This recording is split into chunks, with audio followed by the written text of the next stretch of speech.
All right. Thank you for joining me on this episode of The Gospel Truth. I'm your host, Marlon Wilson, and we have another fantastic show for you today. We have a debate, another exciting debate. As you all know, I love hosting debates, and last week we hosted a 202 debate, and this week we also have a 202 debate, and I'm excited to have that for you today. I have Dr. David Wood, I have AP, I have Dr. Tahir and Umar and Nasir with me, and we are going, and they're representing True Islam UK, and today we're going to be debating the Bible or the Quran as it concerns the crucifixion of Jesus, which makes more sense. So I'm glad you guys have joined me, and I do appreciate it. And if you have yet to do so, make sure you know to subscribe to The Gospel Truth and hit that notification bell so you don't miss out on any shows that are coming up here on The Gospel Truth, interviews, commentaries, or debates. So make sure you are glued in by hitting that subscribe button.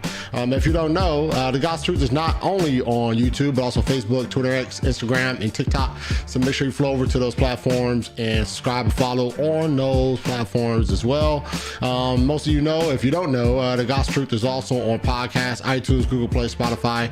So if you have to do so, follow and subscribe on those podcasting platforms. I do have some updating to do on the podcast, so bear with me until I'm able to get that done. All right, until I'm able to get that done. All that said, we do have some shows that are coming up here in the future on The Gospel Truth that I want you guys to be aware of. All right, coming up after this debate, I have Nadir Ahmed and Andrew Wilson. Islam, is it a religion of peace? And so we're going to be debating this topic. Should be a fun one. Both of these guys. Now I think Nadir has been on before, but I think Andrew, this is Andrew first go around on The Gospel Truth. So hopefully you guys will be able to check us out. After that, I have a Hebrew Israelite debate. Jared Hammond and Zachariah, they're going to jump on. This is salvation for the Gentiles. Can the Gentiles have salvation? And so we're going to be talking about the subject matter. Should be a fun debate. Hopefully you'll be able to join us. After that, I have William Arbridge and Father Joseph, and we're going to be discussing or debating concerning papal supremacy. So hopefully you guys will be able to jump on and watch this debate. Should be a fun one. Then after that, I have Matt Slick and Jake Galing jumping on. They're going to be debating, is the Trinity implied in the Old Testament? Is the Trinity implied in the Old Testament? So it should be a fantastic debate, a fun debate to watch. Trinity debates are always fun, so hopefully you guys will be able to join us on that debate. All right. And lastly, I'll be speaking at the Open Air Theology Conference in February of 2025. This is going to be this is my first conference I'm going to have a chance to speak at, so it should be a fun one. And we have some nice individuals that's going to be there. Hopefully you guys will be able to come on and jump. It's going to be in Tullahoma, Tennessee. So if you guys will be able to come out and join in on the fun at this conference. If you're interested in going, you can go ahead and visit openairtheology.org, and you will see all the information there to sign up for the conference. All right. All that said, that is all the announcements that I have here. And as I said, we have a fun-filled debate that's coming up here today. And let me bring these guys in so they can introduce themselves. Prior to that, they remember last time they came on, they debated what was it? Man, I forgot what's the topic they debated. They'll remind me. I totally forget because I have so much on my mind. I'm a busy man. What's up, fellas? How y'all doing? Good. How are you? Good. Sounds like you know what you're finding out what it feels like to get old, Marlon. Yeah, memory is definitely lapsing, man. And I've forgotten you guys' previous debate that you debated like a month ago or a couple months ago. It was a treat for the Prophet Muhammad, isn't it? Oh yeah, that's it. Thank you. Your memory is you're a doctor, so y'all better have better memory than me. Sure, y'all holding them titles. Y'all better have better memory than me. But yeah, thank you guys for coming back. I appreciate you guys. This should be a fun one. Before we jump into the topic in the debate, I do want to give you guys a chance to introduce yourselves to the audience. Tell them what you do, blogs, YouTube channel, whatever it is. Let them know what you do, and then we'll come back for getting into the debate format and all that good stuff. All right. So start with Dr. David and AP. You guys got it. Go ahead and give a quick introduction to yourself. Well, I'm David Wood. I'm a Christian. I grew up as an atheist, became a Christian when I was, I think, 20 years old, and got into Islam as an area of interest, mainly because my best friend in college was a Muslim who tried to convert me to Islam. We ended up getting in a series of discussions and so on. And so anyway, that's how I ended up getting involved in Islam, and part of the reason we're having this debate right now.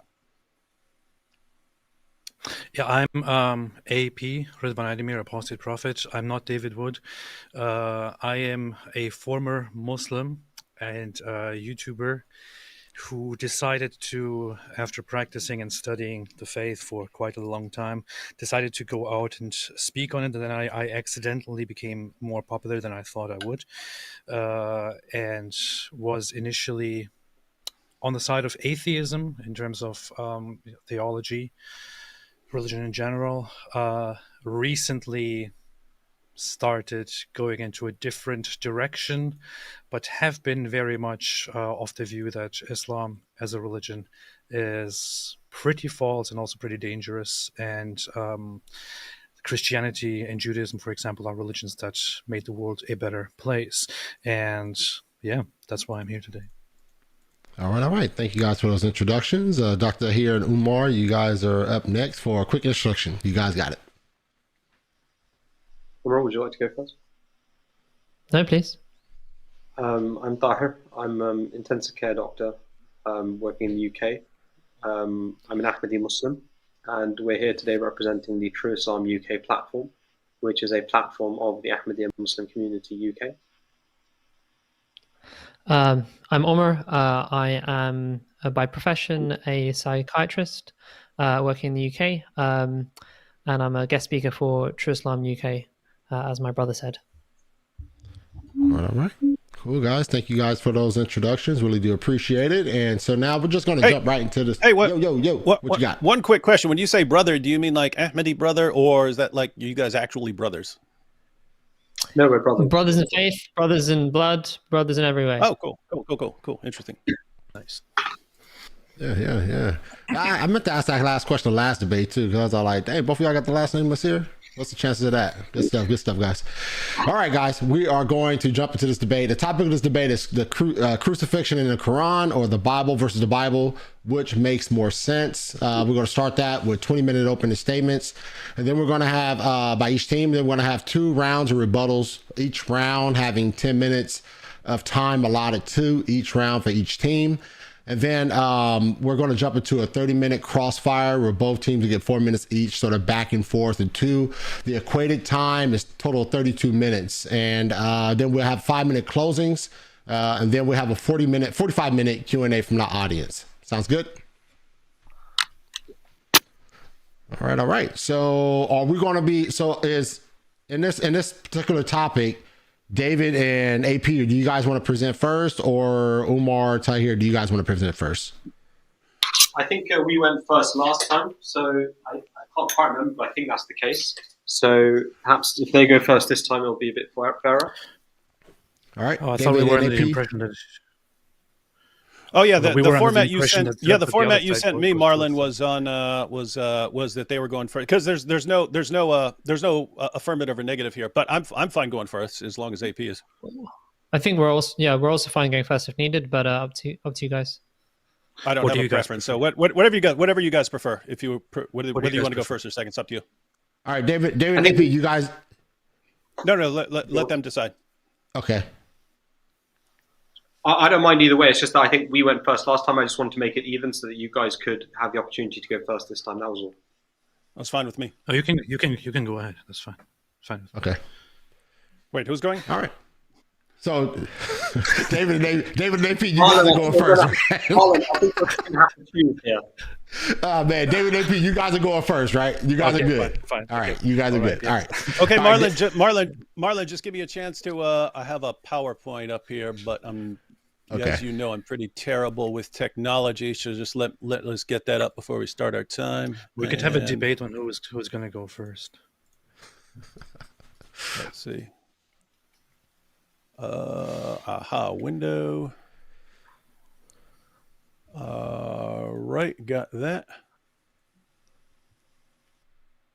Okay, and I just click full screen or something, right? Yeah, you can click presentation mode, and then you should be good. I don't have things, so I should be fine. You guys see that? Yes, we do. All right, so we're all good.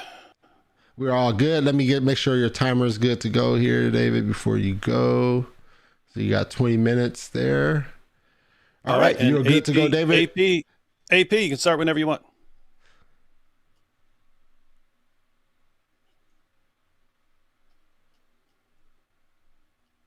I don't hear AP. Is AP there? Yeah, nah, okay, go ahead, AP. Start. I didn't start your time yet. I meant to get your audio in, so go ahead and you can go ahead and start now. Okay, do you hear me now? I hear you, yes. So thank you, Marlon, for hosting this debate, and thank you, Tahir and Umar, for presenting the Ahmadi position and for giving us the opportunity to compare the Quran and the Bible. For Christians, the crucifixion and death of Jesus are connected to other doctrines such as the atonement, the resurrection. But if we're focusing on the crucifixion, the biblical account is that Jesus was sentenced to death by the Romans, who flogged him and nailed him to a cross. Jesus then died on the cross. Very simple and straightforward.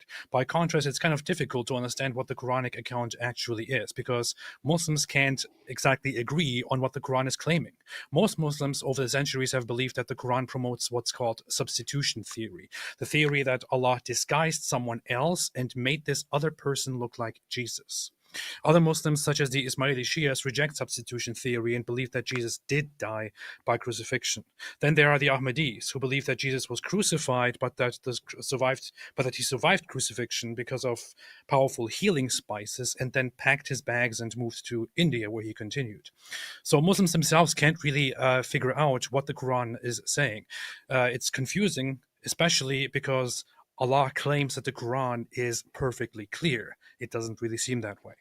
But let's look at the evidence. Let's start with the Bible. Does the biblical account of the crucifixion make sense? Think about 4 points. David, are you going to move with the slide, or what are you doing? Okay.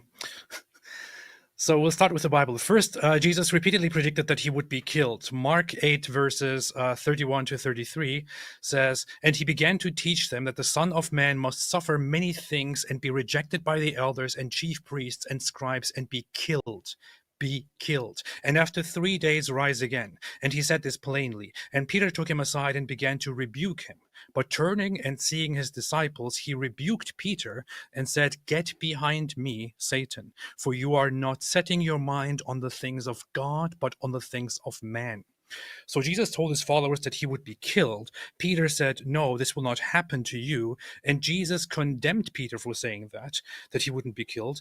And Jesus said to him, "Get behind me, Satan," because Peter claimed that he wouldn't die, because Peter objected to this. But that's exactly what Muslims claim. So according to Jesus, the Muslim view comes directly from hell and is pretty much satanic.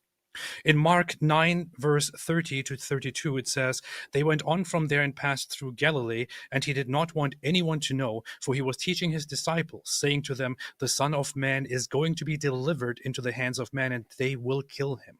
And when he is killed, after 3 days he will rise.' But they did not understand the saying and were afraid to ask him." Mark 10, 32 to 34.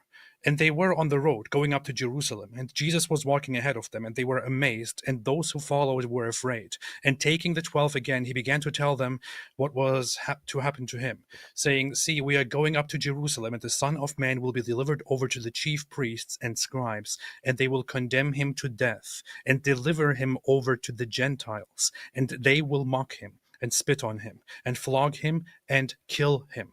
And after 3 days he will rise.' Mark 10, verse 45 says, 'For even the Son of Man came not to be served, but to serve, and to give his life as a ransom for many.'" This is only the book of Mark, and there are more verses about Jesus' death in the book of Mark. The other Gospels contain other passages where Jesus says that he would die, that he would be killed. Yet Muslims who claim to respect Jesus say the exact opposite of what Jesus said and promote a position which Jesus specifically called satanic. Second, numerous sources, both Christian and non-Christian, report Jesus' death. The 4 Gospels, the book of Acts, the letters of Paul, including an early Christian creed that Paul received from Jesus' original apostles, the letter to the Hebrews, 1 Peter, and Revelation. These are biblical sources on the death of Jesus. We also have writings from the next generation Christians, people like Clement of Rome, Polycarp, and Ignatius, who knew one or more of Jesus' apostles, and they confirmed that Jesus died. We even have non-Christian sources, such as Tacitus and Josephus, who report Jesus' death. Considering that Jesus was a Jewish carpenter and the Romans crucified tens of thousands of people, it's quite amazing that so many sources reported his death. Third, we know how Roman crucifixion worked. It was very efficient. When we combine our historical knowledge of Roman crucifixion with modern medical knowledge, any theory suggesting that Jesus didn't die would sound ridiculous. Today we think of the crucifixion just as nailing someone to a cross, but Roman crucifixion was a three-step process. The first step was scourging, which was sometimes called the half-death, because the victims would be half dead by the time it was finished. The Romans used flagrum made of leather thongs with chunks of bone or metal woven into the strands, designed to remove human flesh. Depictions that you may have seen in movies are not exaggerated. We have records of people being beaten until their veins and arteries were exposed, or until their bones were showing, or until their intestines spilled out, and so on. And that was just the beginning. Step 2 was nailing the victim to a cross, then letting him hang there while the blood drained out of him. Once he stopped gasping for breath, the Romans would then know that their work was almost done. There was still the matter of what to do with the body. So generally, the Romans would leave a corpse on the cross and let it rot and be torn apart and eaten by wild birds and jackals. But if they needed to pry someone off a cross, they would stab him through the heart with a sword or a spear, just to make sure that he was dead. Not the sort of process anyone's going to walk away from.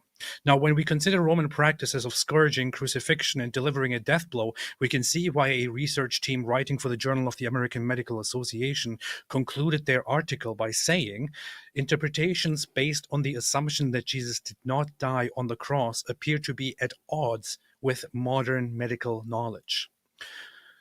Fourth, there is a consensus among scholars, Christian and non-Christian, that Jesus died by crucifixion. Historians and New Testament scholars regard Jesus' execution as one of the best established facts of the ancient world. I briefly want to say here, I'm not a Christian. I don't abide by this. I don't have any dog in this race, but it's quite obvious to me that this is one topic that is not questionable. Jesus was crucified and killed. But let's let the scholars speak. Atheist New Testament scholar Gerrit Ludemann declares that Jesus' death as a consequence of crucifixion is indisputable. John Dominic Crossan of the Jesus Seminar says that there is not the slightest doubt about the fact of Jesus' crucifixion under Pontius Pilate. Marcus Borg, another member of the Jesus Seminar, states that Jesus' execution is the most certain fact about the historical Jesus. Jewish scholar Pinchas Lapid affirms that Jesus' death by crucifixion is historically certain. According to Paula Fredrickson, a convert to Judaism, the single most solid fact about Jesus' life is his death. He was executed by the Roman prefect Pilate on or around Passover in the manner Rome reserved particularly for political insurrectionists, namely crucifixion. And the Romans were not known to be sloppy at doing their job. And Bart Ehrman says, one of the most certain facts of history is that Jesus was crucified on orders of the Roman prefect of Judea, Pontius Pilate. I myself spoke to Bart Ehrman and interviewed him on this, and he said very clearly that it is undisputed that he was indeed crucified and killed. So keep in mind that these are non-Christian scholars, and they're not simply saying that we have some evidence that Jesus died by crucifixion. They're saying that it's indisputable, that it's historically certain, that it's one of the most certain, clear facts of history. So we can only conclude that any worldview that denies Jesus' death by crucifixion is out of touch with reality and with the facts. Thank you. All right, everyone hear me? Yep, we can hear you. Okay, good. What about the Quranic view? AP went through the biblical view. What about the Quranic view? Since Muslims can't agree on what the Quran is saying, we'll look at the two positions that are most relevant here. There are other positions, but the two that are most relevant here are the majority, which is substitution theory, and the Ahmadiyya position, which is swoon theory. The position, the dominant position over the centuries in Islam, again, Jesus was never crucified. Instead, Allah miraculously disguised someone else to make him look like Jesus. Then this was crucified. But everyone thought that it was Jesus because Allah did an amazing job tricking everyone. There are all kinds of problems with substitution theory. I'll briefly mention a few. First, substitution theory portrays Allah as a kind of cosmic trickster who starts false religions through deception. If Jesus didn't actually die, but Allah made people think that he died, the real reason billions of people are now convinced that Jesus died is that Allah deceived them by taking someone else and making Jesus and having this other person crucified. Christianity wouldn't have gotten off the ground without belief, death by crucifixion. So Allah is actually the one who set Christianity in motion through deception. Notice, according to the majority Muslim view, the dominant Muslim view over the centuries, you can't trust your senses because Allah makes you see things that aren't real. Even if you see someone die with your own eyes, Allah might be tricking you. And when you have an omnipotent deceiver running the universe, how do you know what to believe? How do you know we're even having a debate right now? Maybe Allah is making you think we're debating when in reality we're sleeping. Second, the Islamic view portrays Jesus as a total failure. The Jesus of the Quran spent years preaching Islam, only to have his life's work sabotaged by Allah, who tricked the world into thinking that Jesus died by crucifixion, ultimately giving rise to Christianity. According to the Quran, Jesus' followers were devout Muslims, but they must have disappeared rather quickly without so much as a whimper, because we have no evidence that any Muslim followers of Jesus even existed. So the Islamic Jesus couldn't win a single lasting Muslim convert. They must have all been led astray, something like that. And Jesus accomplished absolutely nothing of any lasting significance. It's all negative. He ended up being the founder of a false religion. Third, Surah 61 verse 14 of the Quran claims that Allah aided the true followers of Jesus until they became uppermost over those who rejected Jesus. But wait, someone said I'm echoing. Is that true? No, you're echoing. It's just that the audio is like cutting out just a tad bit.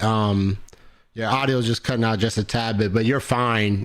You're transmitting your audio. It's fine. It's just like cutting out like a little bit of the word as you're speaking. But okay. It's clear now. But you're fine. All right, no problem. Okay. So, all right. So Surah 61 verse 4 of the Quran here claims that Allah aided the true followers of Jesus until uppermost over those who rejected Jesus. Followers of Jesus who became uppermost over those who opposed Jesus were Christians who did Jesus' death and resurrection. See the problem? Allah says he helped the true followers of Jesus until they became uppermost. The followers who became uppermost believed in Jesus' death and resurrection. Those are the ones Allah helped become uppermost. Our Muslim friends tell us that Jesus didn't die and that he didn't rise from the dead. So according to our Muslim friends, Allah must have aided the wrong people. Fourth, 7 verse 157 of the Quran says that Christians were still reading the gospel during the time of Muhammad, and Surah 5 verse 47 of the Quran commands Christians to judge by the gospel. Since we know that the gospel read by Christians in the 7th century proclaimed Jesus by crucifixion, Muslims are actually contradicting the Quran when they say that Jesus didn't die by crucifixion. Get it? Allah affirms the gospel that Christians had in the 7th century, which is the gospel that we still have tells us over and over again, like a beating drum, that Jesus died on the cross. So how can we believe the Quran when the Quran orders us to judge by scriptures that contradict the Quran? Our Muslim friends think they can avoid this problem by saying that the gospel was corrupted. But notice, if the gospel is corrupted, that's ordering Christians to judge by a corrupt book. And not only does Allah order Christians to judge by a corrupt book, he's the one who corrupted it, according to our Muslim friends. According to our Muslim friends, Jesus never died by crucifixion. We open the gospel and we read about Jesus dying by crucifixion. Where did people get the idea Jesus died by crucifixion? From Allah, who tricked people into believing that Jesus died by crucifixion. So if the gospel was corrupted, who corrupted it? Not the Apostle Paul, not someone. According to our Muslim friends, the gospel was corrupted by the omnipotent deceiver they worship. So the majority view in Islam is that Jesus was never crucified. Allah tricked people into believing that Jesus died by crucifixion. Why would he do that? Allah knows best. Why did Allah undermine the life's work of his own prophet? Allah knows best. Why did Allah help the wrong Christians? Allah knows best. Why did Allah affirm the inspiration, preservation, and authority of the Christian scriptures, which in turn affirm Jesus' death by crucifixion? Allah knows best. Does this view make any sense whatsoever? Not a bit. But Ahmadis believe they have a superior view, the swoon theory. Ahmed was in a difficult position. He wanted to be known as a Muslim, so he couldn't say that Jesus died on the cross, but he still needed a dead Jesus because he wanted to be known as, according to Orthodox Islam, Jesus is the Messiah and Jesus is still alive. So Mirza Ghulam Ahmed can't be the Messiah. But if Mirza Ghulam Ahmed can convince his followers that Jesus died, that leaves room for a new Messiah. Guess who that would be? So Mirza Ghulam Ahmed said that Jesus survived the crucifixion, then moved to India and eventually died. Does the swoon theory make sense? Well, apart from some general problems like contradicting the clear claims of Jesus, having absolutely no evidence to support it, all the early sources being against it, and so on, I'll share 3 problems with the Ahmadi view. First, the Ahmadi view destroys the only appealing feature of what the Quran says about this topic.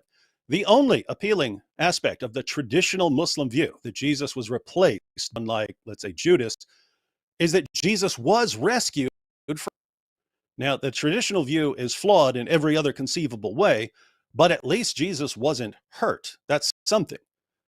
But the view doesn't even have that going for it. People torture Jesus horribly, according to their view, and God allows it for no apparent reason. Then, once Jesus has been tortured and people think they've killed him, only then does God rescue him. Seems this divine rescue comes a little too late. Second, the Ahmadi view portrays Allah and Jesus and Muhammad as completely incompetent. Think about it. Jesus survived the crucifixion. He was put in a tomb. He was wrapped up with scissors. He got out. Allah then tried to convince Jesus' followers that he survived the crucifixion, but no one understood the message. Instead, Jesus' followers became convinced that he died on the cross. Allah wanted to correct this misunderstanding, so more than 5 centuries later, he sent Muhammad with the Quran. But almost everyone who read the Quran concluded not that Jesus survived crucifixion, but crucified at all. He was replaced by someone else. Allah wanted to correct this misunderstanding, so nearly 13 centuries later, he sent Mirza Ghulam Ahmed with some absurd claims that contradict everything we know about what happened to Jesus on the cross. Poor Allah, he's the absolute, down bar none, worst communicator in all of history, according to the Ahmadis. According to Ahmadis, more than 2 billion Christians and nearly 2 billion Muslims are wrong about what happened to Jesus because everyone keeps misunderstanding Allah, Jesus, and Muhammad. The Ahmadi view kind of seems like a massive blasphemy. Third, David Strauss put the nail in the coffin of the swoon theory more than a century ago when he wrote, "It is impossible that a being who had stolen half dead out of the sepulchre, about weak and ill, wanting medical treatment, who required bandaging, strengthening, and indulgence, and who still at last yielded to his sufferings, could have to his disciples the impression that he was a conqueror of death and the grave, the prince of life, an impression which lay at the bottom of their future ministry. Such a resuscitation could only have weakened the impression which he had made upon life and in death. At the most, could only have given it an elegiac voice, but could by no possibility have changed their sorrow into enthusiasm and have elevated their reverence worship. Jesus' followers worshipped him as their risen Lord. They believed that he rose from the dead and appeared to them. Seems like he must have made quite an impression on them, not the sort of impression you'd get from someone who somehow just barely survived crucifixion and was in terrible need of medical assistance. Putting all of this together, the Bible says that Jesus was beaten and crucified by the Romans. This lines up with everything we know from other sources and is supported by everything we know about Roman crucifixion. Scholars from across the theological spectrum agree that Jesus' death by crucifixion is a historical fact. The Quran, by contrast, can't even do it by its most devout readers. The majority view portrays Allah as a cosmic trickster. The Ahmadi view portrays Allah as the worst communicator ever. Ahmadis are willing to throw Allah, Jesus, and Muhammad under the bus, all to support Mirza Ghulam Ahmad. I'll just say that if you're willing to throw your own God and your own prophets under the bus, your false messiah, you need to drop your false messiah. All right. Thank you, David and AP, for the presentation. Appreciate it. Just a note that audio, it wasn't severe cutting, David and guys. Just the audience was like, oh, why is David Mike cutting out a little bit? It was severe. You communicated just fine. I think Tahir and Umar got what you were saying, understanding. So it wasn't a big deal. But nonetheless, thank you guys for the opening statement. So now we're going to jump over to Dr. Tahir, Dr. Umar for their presentation. And let me get those guys on the screen.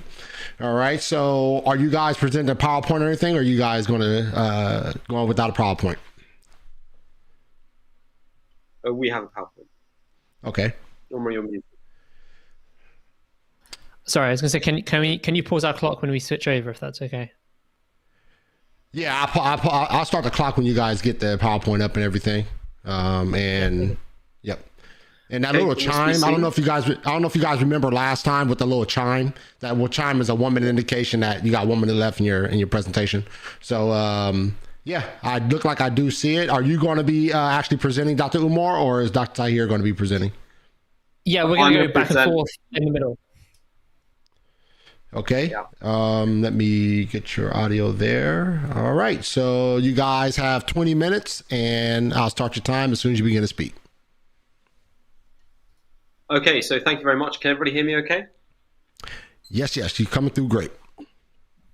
Okay. Right. So crucifixion of Jesus in the Quran versus Bible, which makes more sense?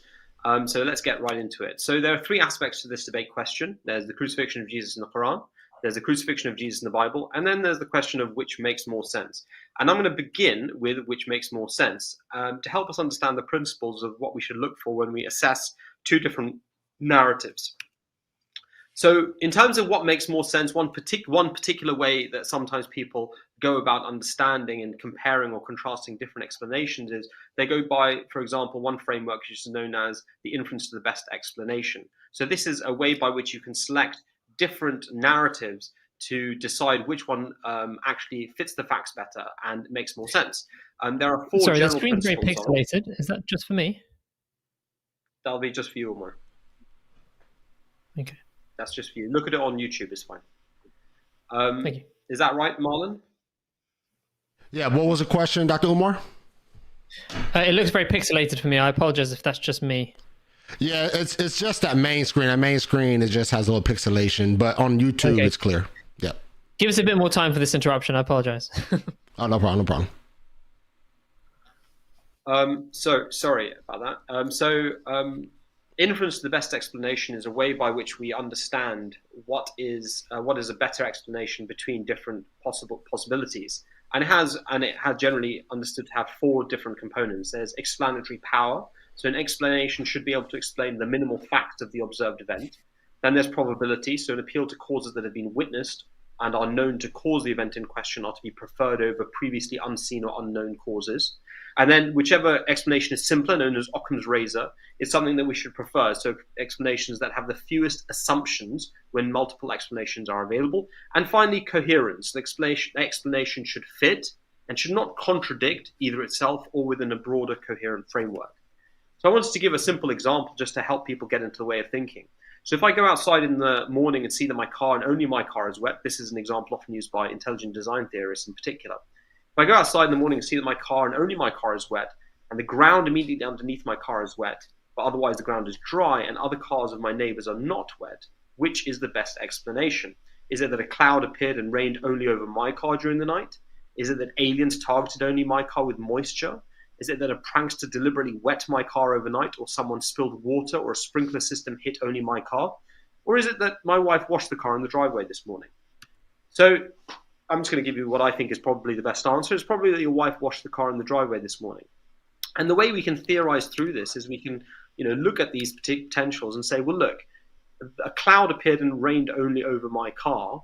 The explanatory power, all of them theoretically could explain the events. But clouds raining only over your car or aliens coming, these are appealing to unknown causes. Okay, so they're likely to be pretty much further down the list. Then there's Occam's razor. An explanation of a prankster or a sprinkler system is less likely because, again, it requires multiple assumptions. And in terms of coherence, the wife washing the car fits within the repeatable pattern of your life. So the best explanation of these is that the car was washed by the wife. Reason is important in making decisions. The Quran says, for example, that Allah makes his wrath descend on those who would not use their reason.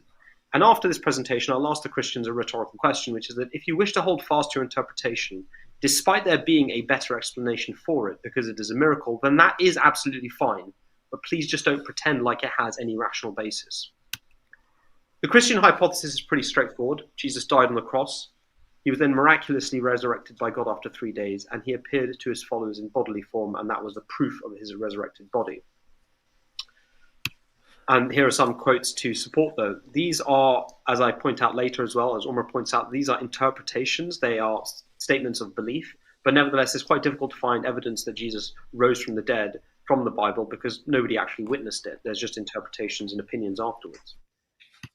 The Islamic view is that Jesus is a prophetic Messiah. This is a quote from the Quran where an angel comes to Mary and gives her the glad tidings that she will give birth to the Messiah, Jesus, son of Mary, honored in this world and the next, and of those who are granted nearness to God.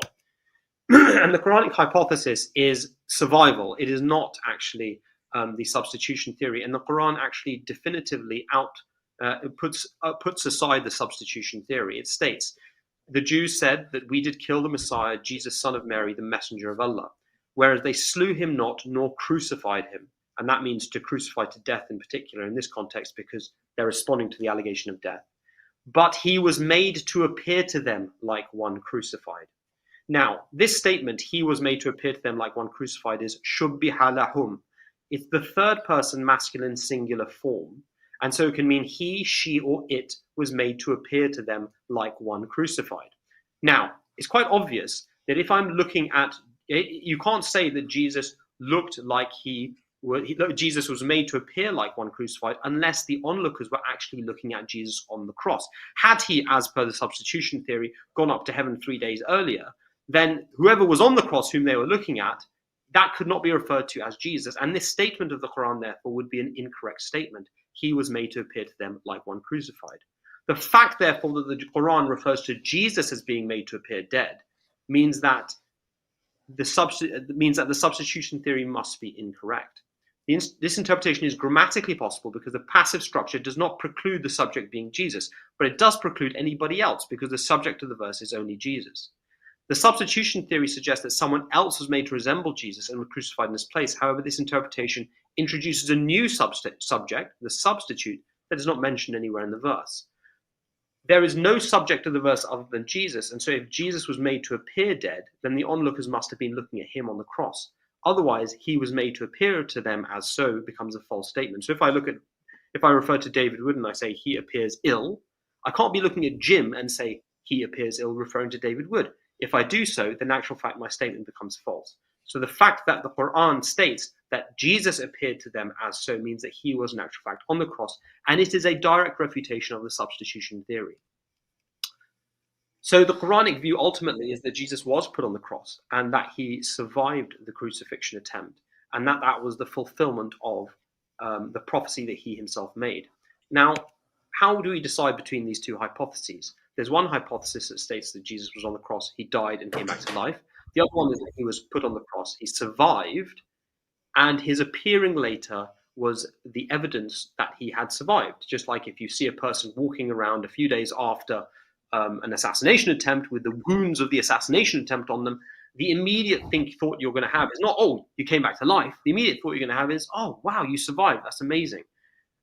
So the way we decide between the two hypotheses, and I'm going to hand over to Umar, is we focus on the repeated events in particular, which are minimally accepted facts between the Gospels. In other words, the events that have consensus largely between the Gospels, and we analyze the events for the criteria laid out before you, which is fit the evidence, probability, known versus unknown cause, Occam's razor, and coherence. So I'm going to hand it over to Umar now. Umar, if you want to present. Yeah. Could we just pause our time, please?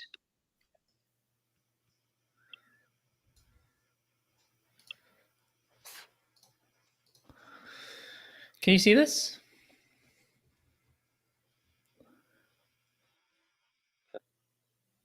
Can anyone see this? Yes, we can see it. We got you. Okay. Thank you very much, Brother Tahir. So you've been talking about these two hypotheses, the resurrection hypothesis that Jesus died and came back to life versus the survival hypothesis. And what we're going to do now is we're going to actually analyze this with reference to the events mentioned in the New Testament itself and see which one do they support. There are various statements in the New Testament. Some of them do conflict. But what you want to do, if you're actually trying to figure out what really happened, is you want to have a look at what are the minimally accepted facts. What are the things that no one can disagree with? And when you line them up in a row and you take the whole picture, what image appears? What can you derive from it? So we're going to be looking at the different events, the established events of the crucifixion event, and then we're going to figure out which one it supports. But I want to do a little bit of context setting because I think that's really important. Let's remember that both the resurrection hypothesis and the survival hypothesis assume that there was divine planning involved. In the resurrection hypothesis of the Christians, Jesus was God. He planned his suicide and his resurrection. In the survival hypothesis of the Holy Quran, as presented by the Ahmadiyya Muslim community, Jesus was a true prophet, believed that God supported him, but he was not all-knowing. So these are some differences that when you look at the events, you can see, does it fit more with this one or that one? Okay, now context, Deuteronomy 21. We've mentioned this before. It says that anyone who is hanged on a tree is under God's curse. Now, that's the question. Is it more in support of the resurrection hypothesis or the survival hypothesis? I would say certainly this is more in favor of the survival hypothesis because according to the Christians, God hanged himself and therefore God would be under his own curse. It's very difficult to understand and has been historically how God can be distant from himself, how he can be accursed of himself. Indeed, this is the reason why the Jews tried to hang him, was to show that he was false, for him to validate their criticisms and to validate their attempt to prove that he was false. Seems remarkably unwise from the all-knowing. Now, the next statement, which is repeated, I believe 3 times, Matthew 12, Luke, and Matthew 16, is the sign of Jonah, where Jesus says that you shall be shown no sign except the sign of Jonah. Now, what was the Jonah? The sign of Jonah, as we know, is that Jonah was on the ship. The lots were cast. He was thrown overboard, and he was in the tumultuous ocean and the storm. And he should have died in that situation. There's no doubt he should have died. Anyone normal person would have died. But Jonah cried out and he prayed to God. And God saved him by putting him in the belly of the whale. He said, "Yet you brought up my life from the pit, O Lord my God, as my life was ebbing away." So the sign of Jonah is that of survival in extreme circumstances when you should die, showing God's protection and the acceptance of prayer. Now, Christians believe Jesus was crucified to death on the cross. Therefore, Jesus did not survive in extremely deadly circumstances. Thus, Jesus did not fulfill the sign of Jonah. But the sign of Jonah fully accords with the survival hypothesis of Islam because he was put on the cross. He should have died under normal circumstances, but as a sign of God's favor, God saved him. So this is in favor of the Ahmadiyya and the Islamic perspective. The next bit of context setting is this issue of the lost sheep of the house of Israel. And this, again, is something Jesus mentions at least twice in the Gospels. He has said that he is sent only to the lost sheep of the house of Israel. We all know that in Judea at the time, there are only 2 tribes out of the 12 tribes of Israel. The others were scattered over Asia. And he said, "I was sent only to the lost sheep of the house of Israel." According to the Quranic view and the Ahmadiyya view, he survived the crucifixion and went to them and died there. According to the Christian view, he never saw them whatsoever. So actually, if we assume that Jesus is true, no matter on which hypothesis, this supports the survival hypothesis rather than the resurrection hypothesis. Because if he is true, then he must have fulfilled this. Okay? Now, the actual events of the crucifixion. As we know, Jesus knows that he is going to be taken. He knows that Judas is going to betray him. And the night before, he goes to the Garden of Gethsemane. He takes a few of his disciples and he goes to pray. And he says to them, I am deeply grieved even to death. Remain here and stay awake from me. This is Matthew 26.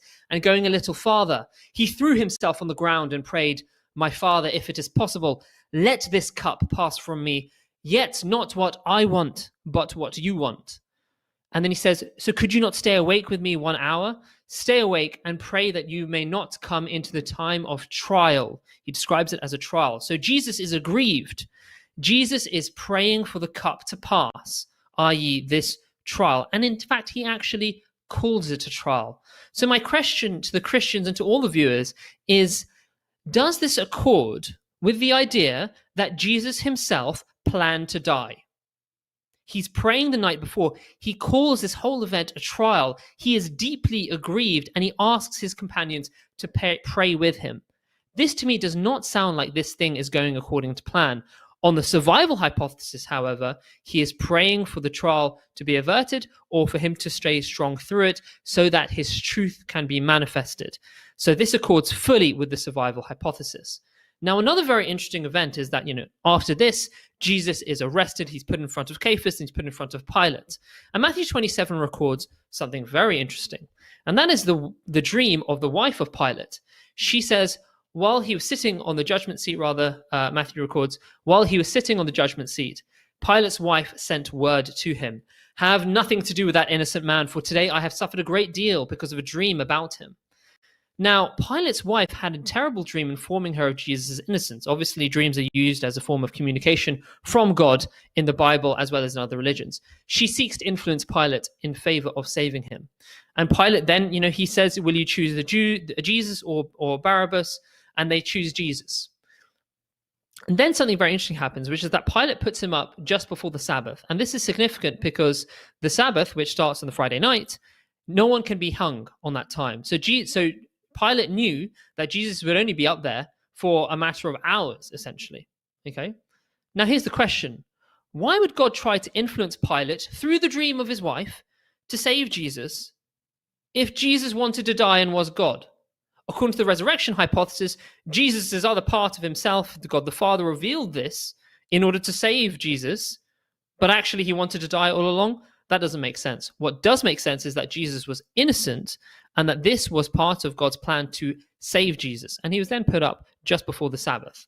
So let's then have a look at the crucifixion itself. He is on the cross and he cries out, Eli, Eli, lema sabachthani, my God, why have you forsaken me? Now, he apparently has no way out. He is asking God if he is being forsaken, and then he becomes, at the very least, unconscious. He seems to give up his spirit. Okay? Again, the question is, does this seem like a man who has a plan? Does this seem like things are going according the way that he wanted them to go? I would argue certainly not. He is saying, my God, why have you forsaken me? He doesn't think that this is the whole point of his ministry. He doesn't think that this is the whole point of his being in the world. He is saying, why have you forsaken me? What is happening here is he does not know how he would be saved. He knew he would be saved, but the hour of death seems to be approaching so quickly that he cries out like this. This certainly supports the survival hypothesis. Now, okay, Jesus' side. Let's have a look at the legs being unbroken. Let's have a look. So then the soldiers came and broke the legs of the first and of the other who had been crucified with him. These are the two soldiers on either side. But when they came to Jesus and saw that he was already dead, they did not break his legs. So he appeared dead. And we know that people, when they faint, they can appear dead, especially they're on a cross. They're far away. You can't see them very closely. So his legs were not broken. Therefore, no mortal injury was given. And this is important because legs were broken in order to hasten death. Right? He had only been up there for 6 to 9 hours. People don't die that quickly. And if you think I'm making that up, this is recorded in Josephus, the famous Jewish historian. If you look at the highlighted part at the end, it talks about how he talks about 3 people who had been crucified. 2 of them died, 1 recovered. So from the first century, we know that people do survive crucifixion. The idea that this is some inevitable death, especially when they've only been up for 6 to 9 hours, is completely false. So what's here? To me, this is equivocal. We can't say from that this is clearly on the resurrection side or the survival side, because he could have been dead or he could have been alive at this point and merely unconscious. So we have to actually look at the next verse, which says, instead, one of the soldiers pierced his side with a spear, and at once blood and water came out. He who saw this has testified so that you may also believe his testimony is true, and he knows that he tells the truth. Blood and water pour out immediately. The testifier marks the significance of this. Blood and water do not pour immediately without the pressure of a bleeding heart. Any doctor who's taken blood knows that within minutes, sometimes blood coagulates. The idea that this comes out so quickly in Greek, it indicates that it actually comes out at a level straight. So it's coming out with pressure, indicates that actually Jesus is alive. So his legs weren't broken. So he suffers no mortal wound. He has a beating heart. So he is alive. This supports the survival hypothesis. Now, he is then taken down. And just as a side note, Pilate is surprised that he's already dead. So it's not true that he was inevitably going to die, because even Pilate, who used to execute people all the time, is surprised dead. And then he's taken down and he's given over to Josephus and Joseph of Arimathea, and Nicodemus. And they apply a huge weighty concoction of myrrhs and aloes. These are healing herbs. This kind of burial tradition was not actually normal. It is, especially with the huge quantities of myrrhs and aloes that are actually applied to him. These are healing herbs. Now, why would you apply unusual quantities of healing herbs to Jesus if they thought him to be dead? You wouldn't. This supports the survival hypothesis. He was wounded but not dead. Therefore, they're trying to heal his wounds so as to aid his recovery. And really, he's seen as a body. He's seen afterwards, after 2 days. He appears to his disciples and he says, touch and see, for a ghost does not have... They think he's a ghost, let me say. They were startled and terrified. They think he's a ghost because they thought he had died, which again is slightly confusing. If his entire ministry was talking about how he's going to be killed and then raised up again, why would the disciples be confused as to why he was alive? He says, touch and see, for a ghost does not have flesh and bones, as you see that I have. So he is not a ghost. Why is he in the same body? Is it because he died and went to hell and then returned, or because he never died?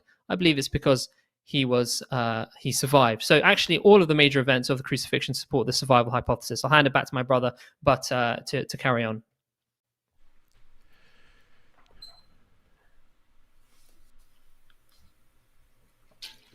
That Umar, if you could continue doing the slide, please, and go back one. Okay, sure. So, sorry, go forward. You mean 30 seconds? Yeah, I understand. So the final point we want to point out is extra biblical evidence that the Hindu scriptures from the late first century mention Isa Masih, a Jesus Messiah figure in Kashmir, who says he is born of a virgin, calls himself the Son of God, and whose religion is love, truth, and purity of the heart, that he was persecuted in his own land and he fled to the east. So that is, in a broad that's time right there. Thank you very much. All right, thank you so much. All right, so now we're about to enter to our first round of rebuttals, and the rebuttal round will be 10 minutes each for each team. And so we're going to bring David and AP back up for the first round rebuttal, and then I will start let me get that timer up there. Who's going to be doing the rebuttal, or are you guys going to share that time? We're going to go back and forth. We're going to go do me first and then David. Okay. Yeah, we'll both do it. He'll start, and then we'll both jump in. All right, sounds good. I'll start your time as soon as you begin to speak, AP. All right. So in our opening statements, we made 4 points about the biblical view of the crucifixion of Jesus. We showed that Jesus repeatedly predicted that he would be killed, explicitly killed, and that he rebuked his own disciples, saying, "Get behind me, Satan," for saying he wouldn't die. Second, we showed that we have numerous ancient sources reporting Jesus' death, Christian and non-Christian. Third, we showed that Roman crucifixion practices make it absurd to think that he survived. Fourth, we showed that there is scholarly consensus that Jesus died by crucifixion. At this point, I want to bring up an interesting or something that stands out to me as funny. in the opening speech of our opponents, the Occam's razor was applied, and it was said Jesus died, then he appeared later. We would conclude the most likely explanation, that he survived, not that he died and got resurrected. This is a very, very selective application of Occam's razor, an extremely selective and wrongful application of Occam's razor. If we want to apply Occam's razor everywhere consistently, why in the world would we ignore all of the early accounts of Jesus's death and resurrection? Why would we ignore his apostles saying or reporting that he said he would be killed, that he was indeed killed, that he was crucified, that he died for everyone's sins, and so on? Why would the apostles go around the world preaching this and be tortured on that path and be killed, beheaded, crucified, and so on? Instead of, why would we discard that and go for the least likely explanation, which nobody ever reported? Why would we ignore independent accounts? Why would we ignore the scientific evidence? Why would we ignore non-Christian accounts of Jesus' crucifixion, and so on? Why would we go on and accept the least likely explanation? And finally, why are we applying Occam's razor here to a situation where we expect something so unusual and so extreme and so miraculous to happen? Between whether he survived or whether he died and was crucified, both of these things seem extraordinary given the circumstances. I don't think that this is a situation where you can actually sit down and apply Occam's razor and say, well, he clearly survived, because otherwise, the other option is less likely. The idea that Jesus was crucified but didn't die because Jesus could not die is not an idea that is popular. It is an idea that came from different sources over the centuries, from heretical sources as they were known, from Gnostic sources, from Basilides as reported by early Christians, from Docetic sources, and so on. The idea there was that Jesus wasn't a mere human. He could be killed and die. He was crucified, or he only appeared to have been crucified, but he was never killed because he is not flesh. He is beyond flesh. This is a very Gnostic idea. These were views that were considered heretical and Gnostic. Islam adopted this whole narrative without understanding what it adopts, because these narratives developed due to the idea that Jesus is not just a regular human or prophet, that he is divine, that he is above human nature. Why would Muslims adopt this whole idea? If we are supposed to say that Jesus was crucified, he didn't die, and so on, are we also to disregard all the other things about Jesus, such as that even according to the Quran, Jesus was born of a virgin, born of a virgin in the time of Jesus and the environment, in the Hellenic environment and others, was understood to be a very clear indication that he is not of human origin, that he is indeed the offspring of the divine, so that he is the Son of God. If we are to adopt Christian ideas and the Christian narratives, then we shouldn't be sloppy and adopt only some of them and disregard the others. We should take all of it or leave all of it. Either you take the entire New Testament narrative about Jesus, or you drop it and reject it altogether. Furthermore, we also show that there are serious problems with the majority Muslim view, the substitution theory. That substitution theory, as David mentioned, depicts Allah as a cosmic trickster who starts false religions for no reason. Also, it depicts Jesus as a total failure. There was the one idea presented that Jesus clearly said that he came only to the lost sheep of Israel. That's a very interesting thing to point out. He said, I came only to the lost sheep of Israel. He didn't say, I came to the lost tribes of Israel. He said, lost sheep of Israel. Within context, he's clearly contrasting Israelis against non-Israelis. If he did indeed say, I came only for the lost tribes of Israel, or he meant that he only came for the lost tribes of Israel, why did he spend his whole time preaching to the Judean Israelites? That doesn't make any sense. Third, Allah says in the Quran that he aided the true followers of Jesus until they became uppermost. The Christians who became uppermost are the ones who proclaimed Jesus' death and resurrection. So according to the Quran, they are the true followers of Jesus. Paul, the apostle, wrote his records very, very, very early on.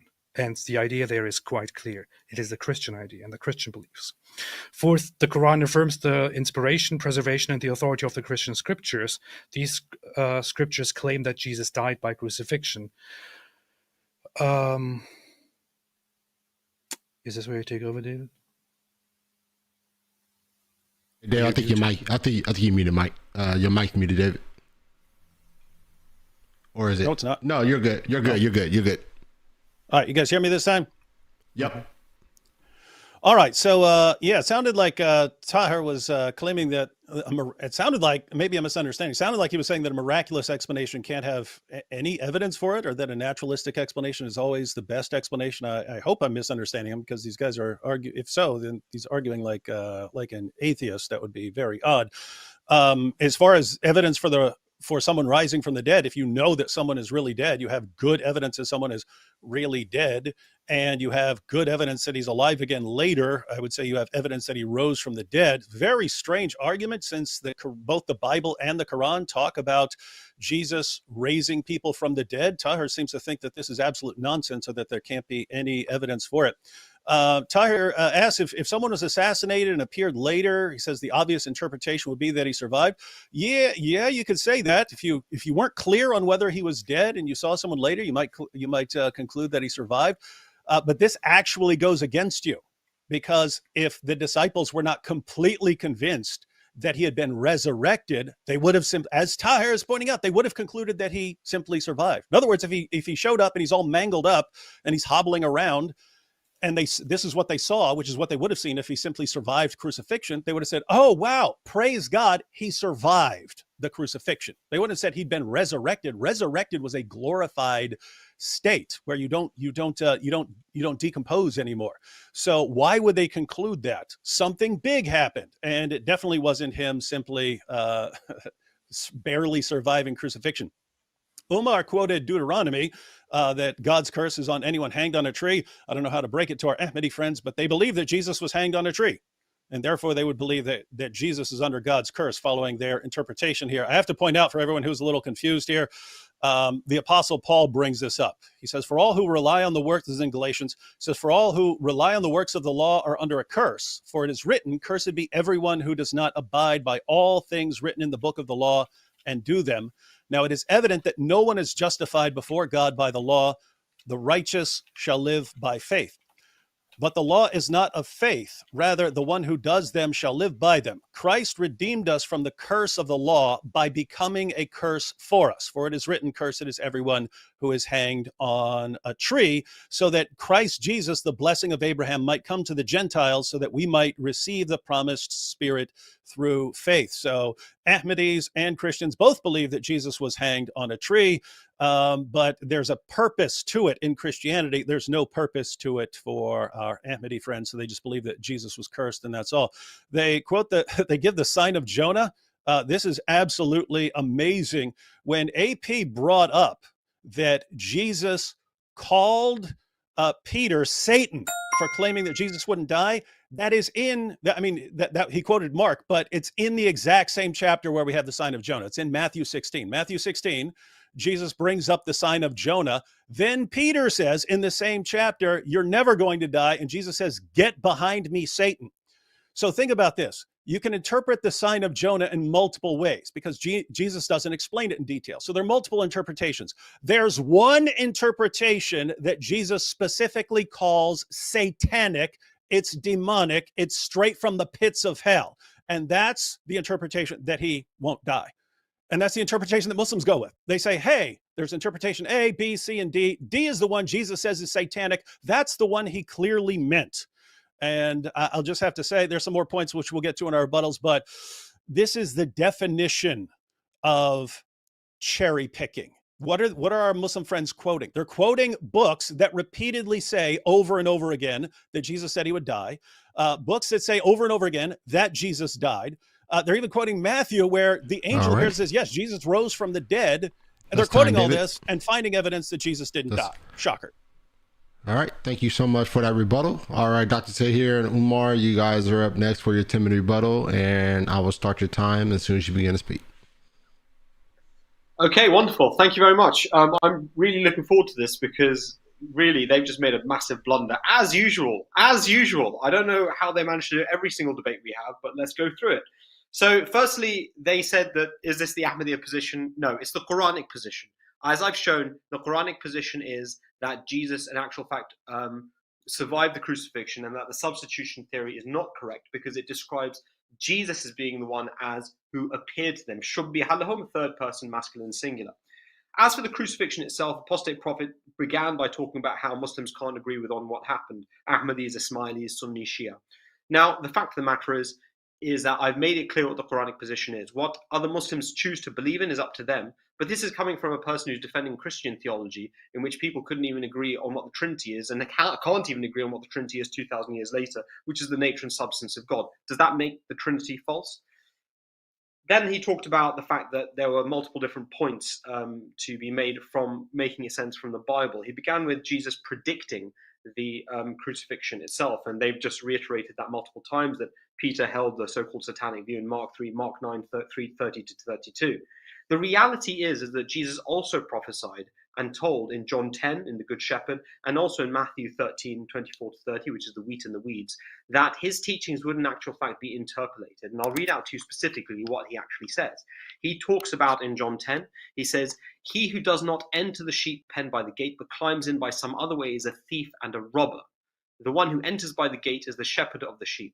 The gatekeeper opens the gate for him, and the sheep listen to his voice. He calls his own sheep by name and leads them out."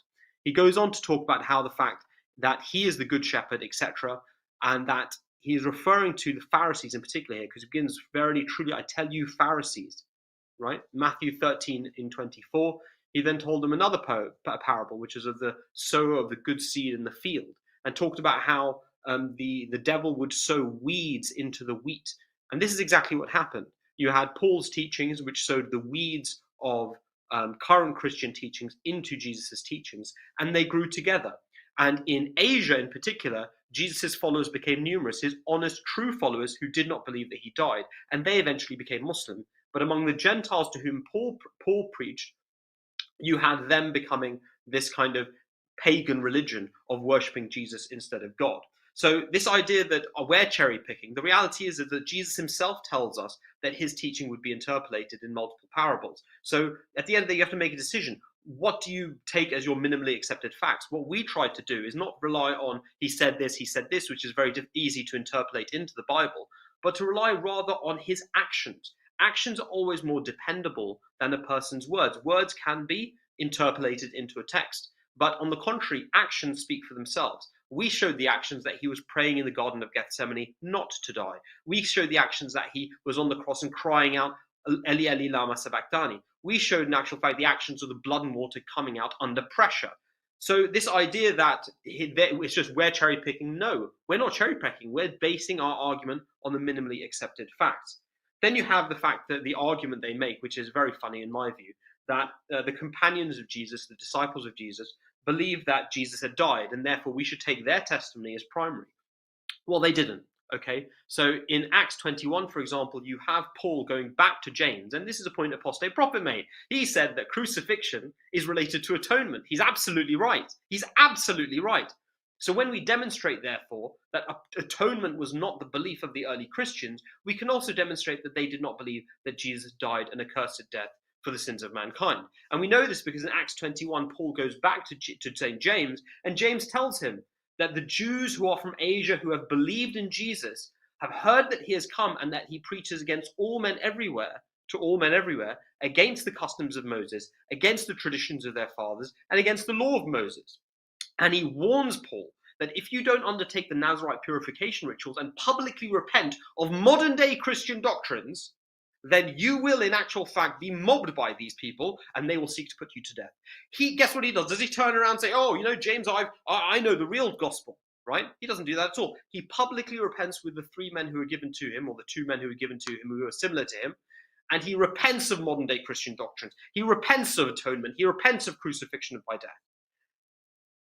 And even then he's mobbed in the temple by the Jews who have believed in Jesus. I don't know how much time I've got, 5 minutes. I'm going to wrap it up and give it to Umar in a minute. But then you also have the question of, well, where did this concept of resurrection come from? Now, you'd be perhaps not surprised to learn that actually Paul claimed to have it revealed to him by God. You're pretending like the early Christians all believed that Jesus died and came back to life. Absolutely not true. If it was the case, then how could Paul have possibly claimed that Jesus' resurrection was revealed to him?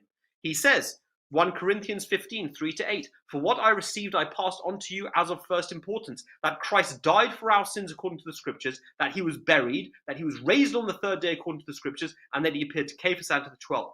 He goes on to say in Galatians 1, 11-12, I want you to know, brothers and sisters, that the gospel I preached is not of human origin.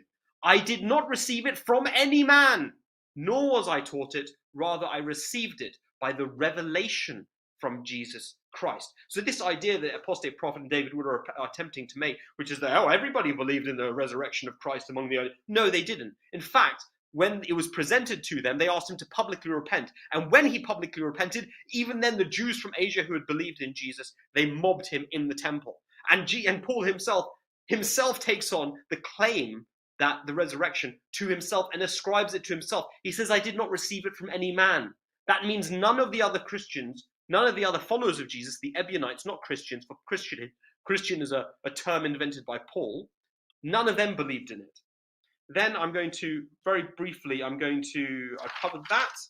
And Umar, I just want to mention one quick thing about the Injil. He said about the Injil that the Quran asks Muslims to judge by the gospel.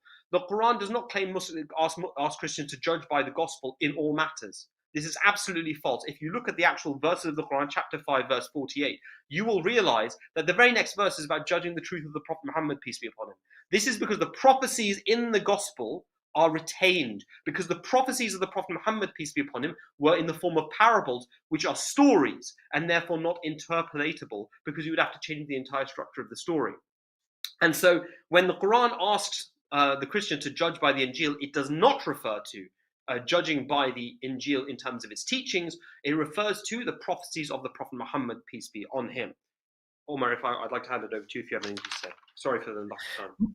No. My brother is, just to reiterate, my brother has therefore shown that in Acts 21, the Jesus Jews, the Messianic Jews, did not believe modern day Christian doctrine. Paul claimed that it was revealed to him, and at the end of his life, he repented of all of them and then died. Okay. Now, this isn't just in Acts 21, although for Christians, this should be sufficient. This is also, has been discussed by many historians that the beliefs of the Messianic Jews in the first century was actually quite different to modern day Christians. I'll quote one, Paul B. Johnson in History of Christianity.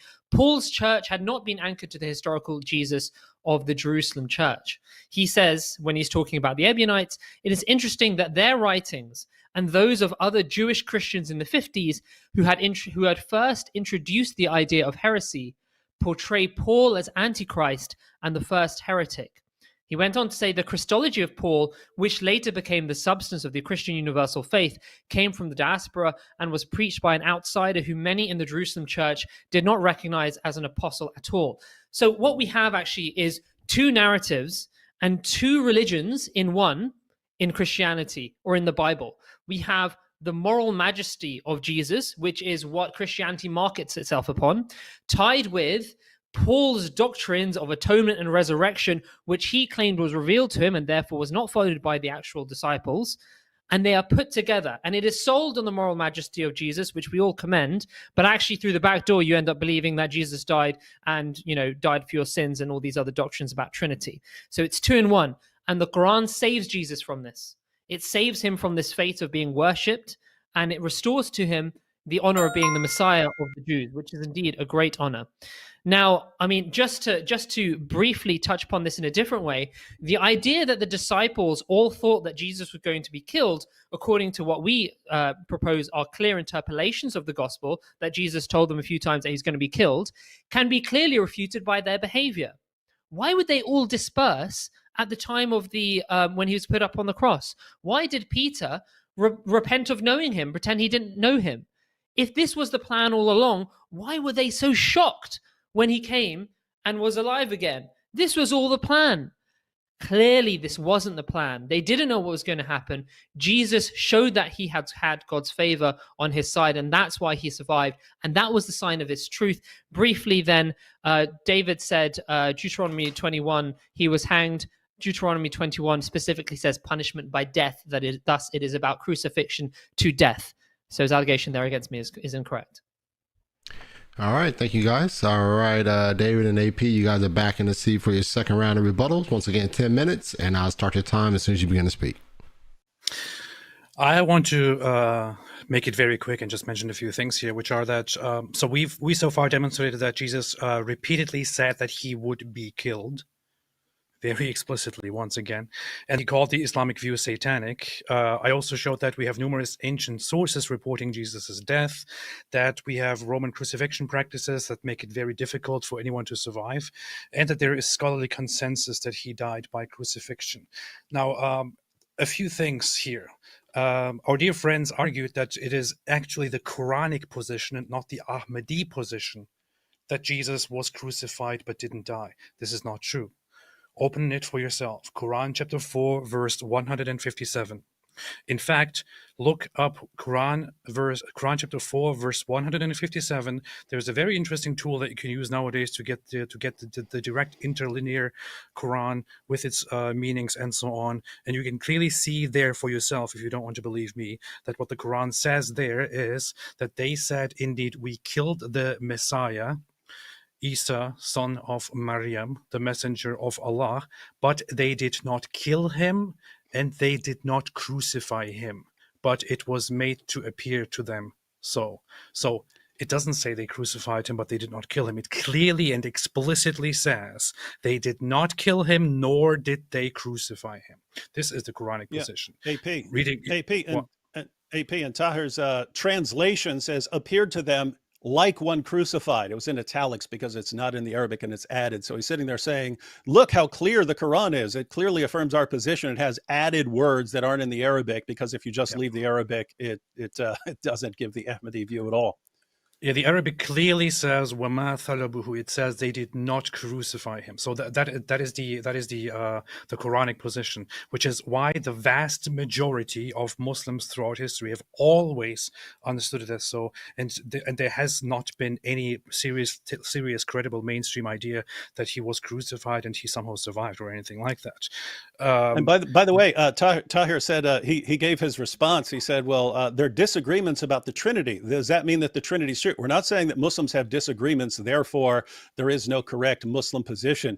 We're saying the overwhelming vast majority of Muslims for 14 centuries all interpreted it at face value and said this is denying the crucifixion. It's not until you have to wait 13 centuries to find a serious movement that's claiming that Jesus survived the crucifixion. So if you wanted an actual parallel, imagine 13 centuries of Christian, no one concludes the doctrine of the Trinity, and all of a sudden some guy comes out of India and defends the doctrine of the Trinity, and you say, oh, that's the Trinity, that's the true doctrine. That would be more of a parallel. Imagine no one concluded it based on the text, and you only conclude it after some guy tells you how to interpret it.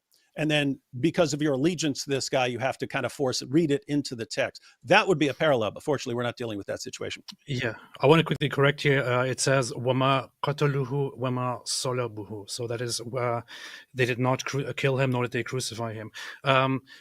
Our opponents give the idea that Paul himself presented the idea that Jesus died and then so he was crucified, he died, and he was resurrected, that prior to him people didn't believe this, that this was completely unheard of, and so on. This is completely false. Their reference here in this case would be to the idea that Paul presents of how and why Jesus died and why he was dead and why he was crucified, and rather the issue of atonement and what purpose this serves and so on. You have it very, very clearly in Matthew 28. That so you have first explicit descriptions in every single gospel that he says he will be killed, of him getting killed, of them watching him take his last breaths, them confirming that he is actually dead, and 3 days later, Matthew 28, like many other examples of his followers being informed, do not be afraid. I know that you have come looking for Jesus who was crucified. He is not here. He has risen, just as he said. Come and see the place where he lay.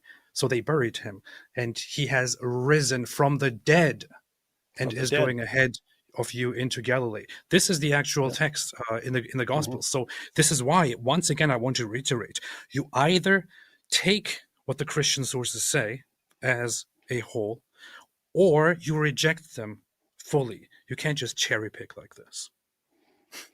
All right, I'll add some points. Tahir and Umar said that Jesus' legs weren't broken, therefore no death blow was given. That's nonsense. The death blow was the spear in the side. They didn't break the legs because the breaking of the legs was meant to hasten death. If you're hanging in that position, it's hard to breathe, and so you break the legs and you can no longer push up to breathe. That's how you would kill somebody. Jesus was already dead, and the Romans were pretty darn good at spotting when someone was dead. Tahir says that people survived crucifixion. We have a record of one person surviving crucifixion out of 3 they tried to save them. They took the crucifixion process wasn't finished. They didn't wait until these guys were already dead and then try to take them down. They tried to save these guys and tried to save 3 crucified men, and only 1 survived anyway. I don't know how you're concluding that that's somehow relevant to Jesus surviving when he went through the entire crucifixion process. Says they wrapped Jesus in healing spices. They weren't healing spices. Jews would return to a tomb and they would put spices in there to deal with the smell. So they said they thought Jesus was a ghost. Yeah, that's what you would think if someone appeared to you. Like if I saw my great grandmother right now, I'd probably think that she is a ghost. But you're right. That's what someone would conclude. Why did they conclude that he had been resurrected? Because he proved it to them. Something would have to be very big. Our friends say that Hindu scriptures from the 1st century say Jesus was in India. Bull. That's actually supposedly a 5,000-year-old source. So it's 3,000 years before Jesus, where he's supposedly getting prophecies of the future. Our earliest copy of this that includes the passage about Jesus is from the 18th century, where Hindus were dealing with Christian missionaries.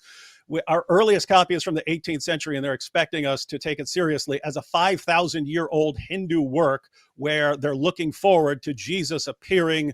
My goodness, this is desperation. Tahir says that Christians... You're absolutely right, David.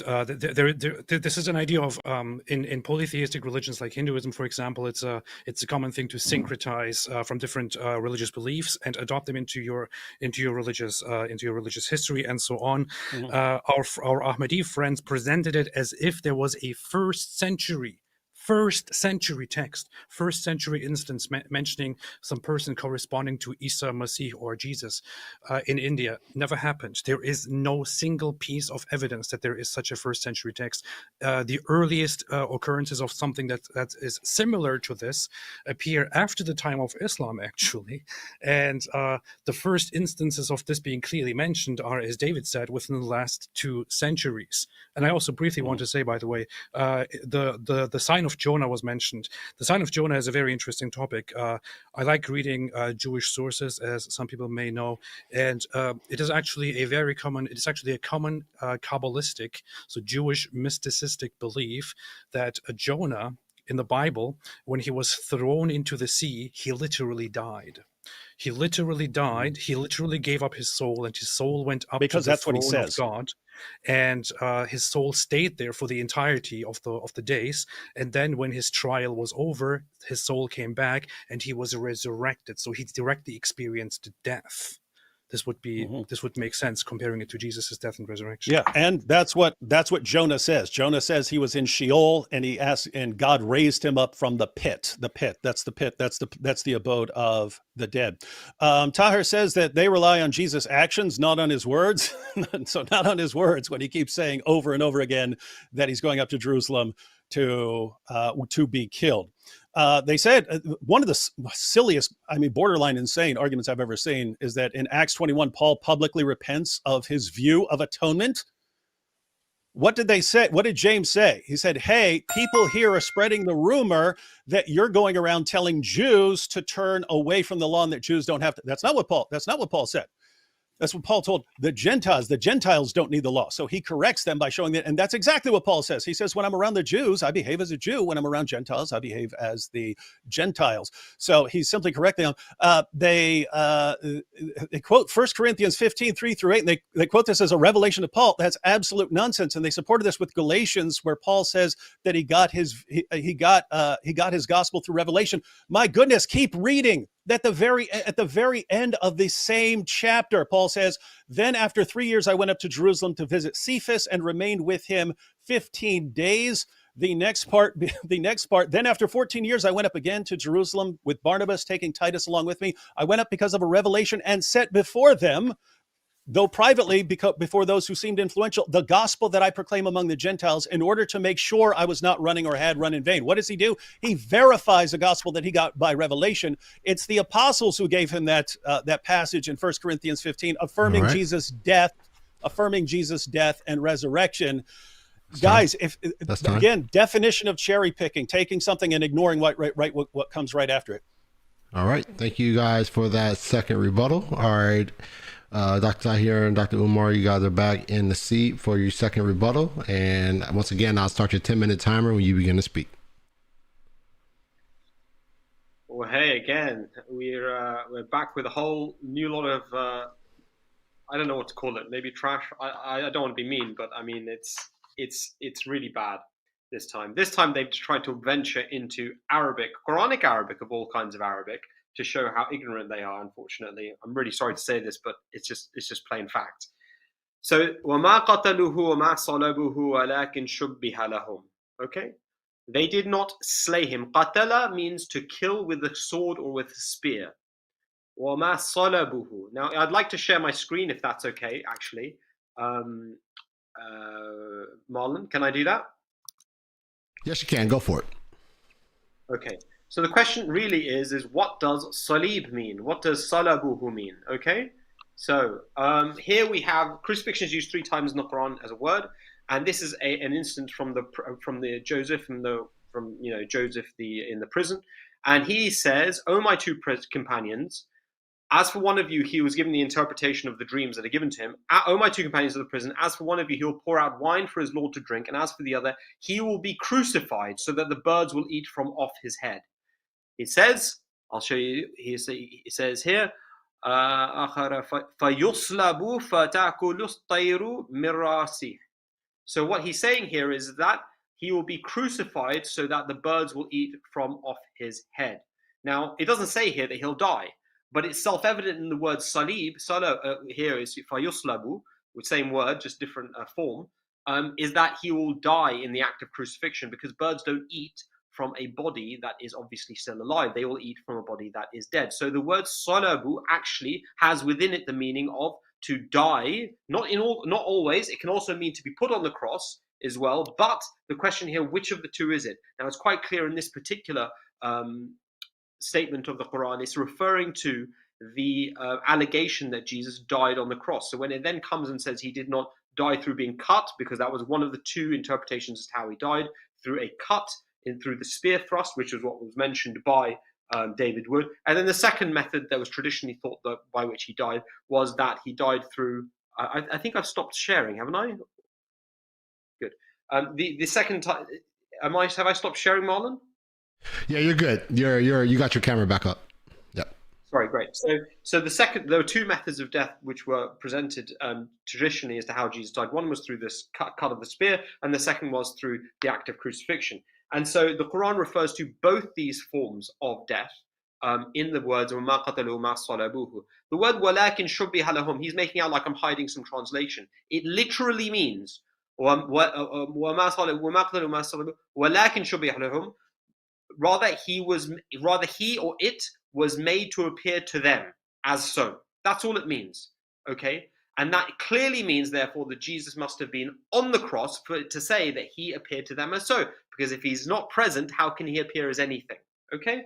As for the early Muslims, the fact of the matter is that it hasn't taken 1,200 years for Muslims to realize that actually that Jesus was on the cross and that he survived the crucifixion and died. The early, later on in his normal life, The early Muslims, many of them believed in actual fact that Jesus had lived a normal life and died. So the earliest consensus of all the companions of the Prophet Muhammad, peace be upon him, was that Muhammad, peace be upon him, had died as the previous prophets to him had also died. And they did this upon the verse of the Quran, وَمَا مُحَمَّدًا إِلَّا رَسُولٌ قَدْ خَلَتْ مِنْ قَبْلِهِ الرُّسُلُ. Muhammad is only a messenger. Verily the messengers before him passed away.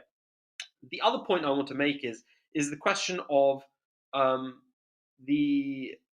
Oh, yes, I do have some other quotes actually as well to mention. Imam Bukhari, Sahih Bukhari, the most authentic book of the Quran, after the Quran, states very clearly that one of the most prominent companions of the Prophet Muhammad, peace be upon him, stated that Jesus had died, Mutuwafika Mumituka, and there are many other examples that we can present on our website. We have presented in a lot of our websites. As for cherry picking, I want to come back to this issue. I wanted to highlight again that this question of cherry picking is a total smokescreen. In reality, it is they who are cherry picking because they're relying on a few quotes which were interpolated into the Bible by Paul, who claimed that the resurrection of Jesus was revealed to him and by his early followers. And instead, they leave out the coherent narrative of Jesus's actions. And that's actually what makes a narrative. It's what he actually did. Actions cannot be interpolated, words can. And so they are the ones who are cherry picking because they're the ones who leave out, in actual fact, the real belief and the real understanding of Jonah's survival. They're adopting a very minority position within Jewish literature that Jonah died and came back to life. Everybody knows that in Jonah 2 verse 1, it states very clearly, then Jonah prayed in the belly of the whale to God. Okay? And Jesus himself said that I will be in the heart of the earth as Jonah was in the belly of the whale. For as Jonah was 3 days and nights in the belly of the whale, so shall the Son of Man be in the heart of the earth. So the fact of the matter is that Jonah went into the belly of the whale alive, and he came out alive, which means Jesus must have gone into the heart of the earth alive and come out alive. And again, it doesn't matter what a minority of position or minority view is on whether Jonah died or not. The question is, when he was communicating the sign of Jonah to his followers, what did they understand by the sign of Jonah? We know that the majority opinion throughout Jewish history has been that Jonah actually survived because he prayed in the belly of the whale. How could he be praying in the belly of the whale if he was dead? Then finally, there's a question of they keep hiding the issue of the blood and water gushing out. I want to come back to this issue because in actual fact, if you cut somebody with a spear and you cut them to kill them, as David Wood said, he was killed by the spear thrust, thus justifying why the Quran says, وَمَا قَتَلُوهُ, they did not kill him through a cut, right? They did not stab him or kill him in that manner. He doesn't highlight the fact that they just before they cut him, they said that they saw that he was already dead. Why would you go and try and kill somebody who you think is already dead? It says in the Bible that they thought that he was dead and therefore that they cut him. They cut him to check if he was dead. That's why they cut him on the side. They didn't pierce him directly. And they cut him on the side. It was a pain test. It was a primitive form of assessing whether the person in actual fact was still conscious. And by cutting him on the side, if he didn't elicit a reaction, then they confirmed the death that they already thought was present. Otherwise, it would make no sense. They think he's dead, and then they cut him on the side to deliver a killing blow, which isn't even a killing blow. It doesn't make any sense. It lacks all coherence. And they're leaving out the key thing here. Euthes in the Bible, in Greek, it means to come out straight. You need blood pumping under pressure. And this is the key moment. This is the key question. At this moment, was Jesus dead? We have one incident which shows that his heart is actively beating. They don't want to address it because it's very clear that a heart which is beating is alive, right? So the incident of the crucifixion demonstrates that whatever you may think, however you want to interpret it, whatever statements and interpolated statements you want to rely on, the facts speak for themselves, which is that at the moment of supposed death, he had a beating heart. Umar, please. Is that over to me now? Yeah. I mean, and you mentioned about this primitive pain test. I mean, doctors, we're both doctors. Doctors do get it wrong even today, even with modern methods of verifying deaths. There are multiple cases of people who have been certified dead. Umar, these were Roman soldiers. Wow. Yeah, this idea that Roman centurions were somehow, trained medical professionals. Roman soldier in the dark with the earthquakes happening and the sun having eclipse. He's got an amazing ability to tell whether somebody's dead 4 meters away. Yeah, and certainly a lot better than, of course, doctors who do this day in, day out and still can get it wrong sometimes. There's multiple cases in the modern world of people who appear to be dead but aren't dead. And actually, I find it slightly disturbing David's argument here. This idea that, you know, the Romans, they knew how to kill people, they could crucify people. Do you believe in God? Do you not believe that God could actually save him, and that God arranged things in a certain way in order to save him? Is that not possible? Is that not within the power of God? I mean, it certainly is. And when you actually look at the facts, when you see that he was only on the cross for 6 to maximum 9 hours, his legs weren't broken, he has a beating heart just before he's taken down, this is clear indication that there was a plan by God to save him. So actually, this idea that this is some kind of inevitable argument of death is completely false. I didn't have much more to say, brother. But Tahir, did you have anything? You covered all my points that I got. I love what you just said, which is that it was God's plan to save him, because that's what the Quran says. The Quran clearly summarizes it all. وَلَكِنْ شُبِّهَ لَهُمْ. So small. وَلَكِنْ شُبِّهَ. It's the passive voice. It or he was made to appear to them as so. In other words, as one dead. Yeah. In other words, that God arranged it because the passive voice indicates that God took measures to make sure that he appeared to be dead. And here's the irony. Can I say? Here's the irony, is that actually the Quranic narrative is what rescues the Bible, because it is true that Jesus apparently says that I'm going to be killed, even though this doesn't make sense with any of the subsequent events. If you're simply to accept everything in the Gospels, it becomes incoherent. If you were to take our methodology, you can still have Jesus as a true man, as a holy man, while accepting, you know, that there is coherence in religious belief. Otherwise, just reject it all. All right, thank you guys for that, and we are going to jump into our crossfire round. Once again, thank you guys for the openings and the 2 rounds of rebuttals. And so now with the crossfire round, it'll be a total of 32 minutes. Both teams will get 4 minutes each, back and forth, to respond to the opponent's objections or concerns. And so in this crossfire round, we want to make sure that we only engage the questions and the arguments that are at hand. This is not a direct cross-examination where you guys are throwing questions at each other in that regard. So all I ask is that you guys continue to keep the same decorum and respect for each other, so we can all engage and have a great time in this discussion. All right, with that said, David, and go ahead AP, look like you want to say something. I want to quickly share my screen here to point something out as well. Absolutely. So unfortunately, I've debated people. I debated Nader Ahmed. Even that was better than this. This is just pure like barbarism in the name of. Hey, AP. Hold on 1 second. Yes. Before you start that, let me get the timer and everything situated. Okay. And then you guys give me a couple seconds here, and then we'll get you going, man. Okay. Sorry, Marlon. Remind me of the timings here. Is it 5? It'd be 4 minutes each. We're going 4 back and forth. Yeah, four back and forth for a total of 32 minutes. So, all right, AP, you got it for 4 minutes, man. Okay, is it on the screen now? My screen sharing, I only see it as a small. Yeah, I'm gonna bring it up, the bigger one. Okay. You can go ahead.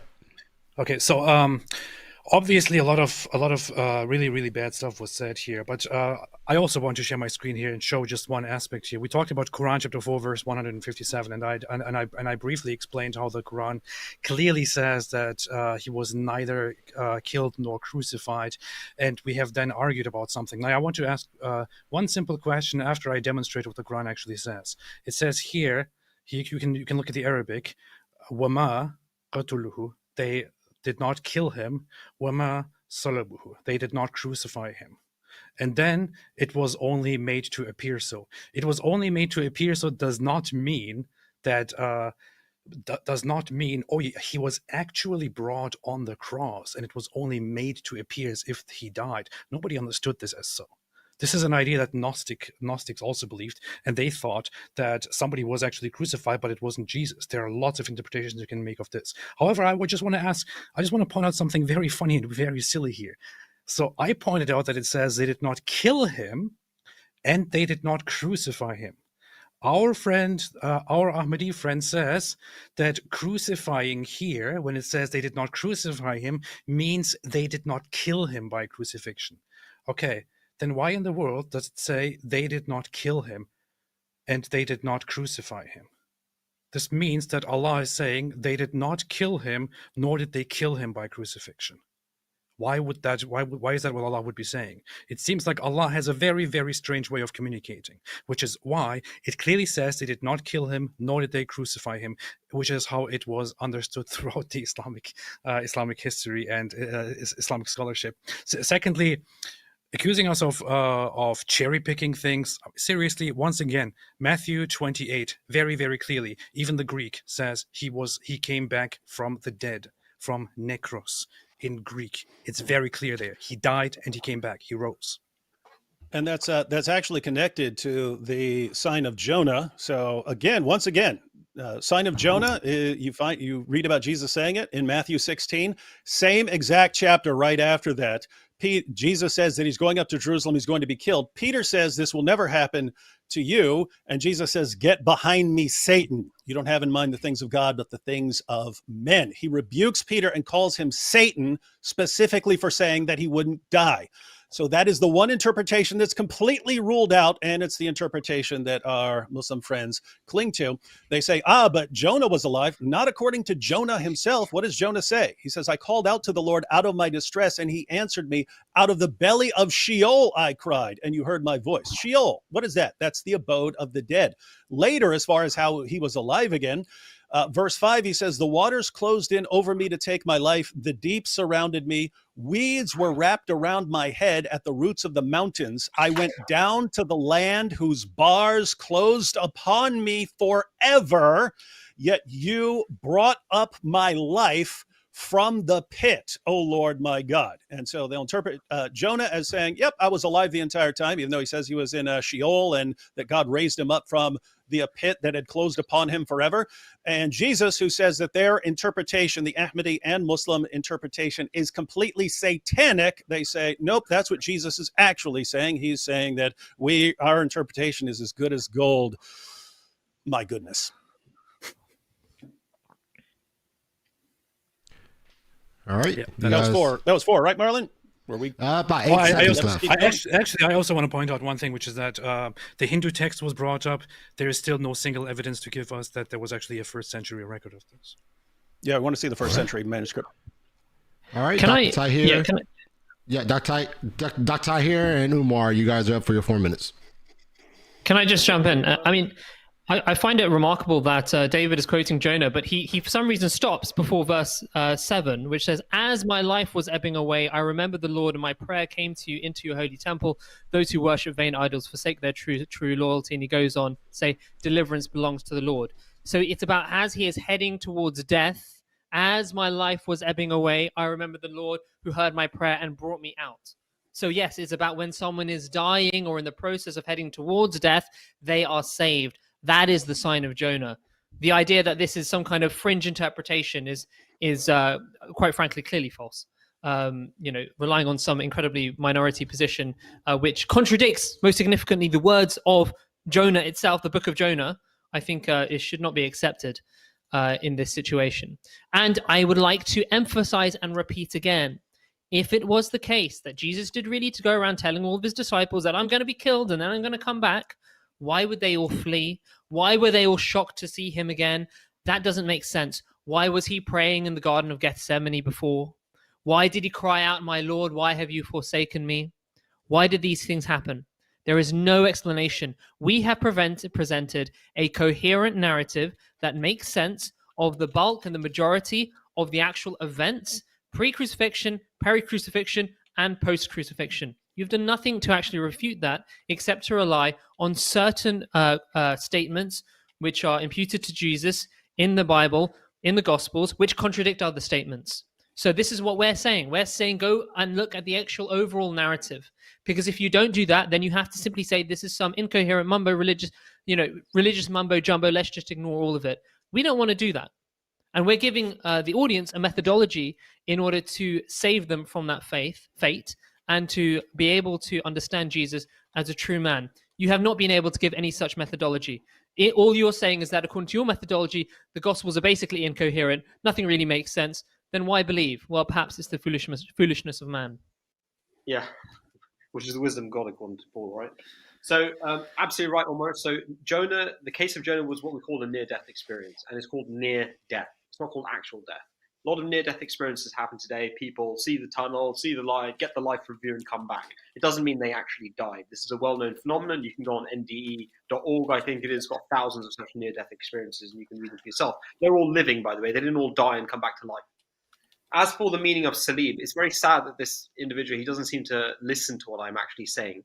There were two theories of how Jesus died. And in fact, David Wood has already mentioned one of the theories, which is that he was stabbed with a spear. This is refuted in the words وَمَا قَتَلُوهُ, because qital means to be killed through a spear in particular, or through a sword, or through a sharp object, to be killed directly. Crucifixion, salabu, is in actual fact is the word, as I demonstrated from the other verse of the Quran relating to the interpretation of Joseph, is used to mean death. In and of itself, it means to die through the act of crucifixion. It's like if we say that such and such drowned. I don't need to say that such and such died through drowning. The word died is implicit in the term drowning. But in the same way, crucifixion can in Arabic also mean to be put on the cross, just as we use it in English. Or we can say he was crucified. It can mean he died through crucifixion. It can also mean he was put on the cross.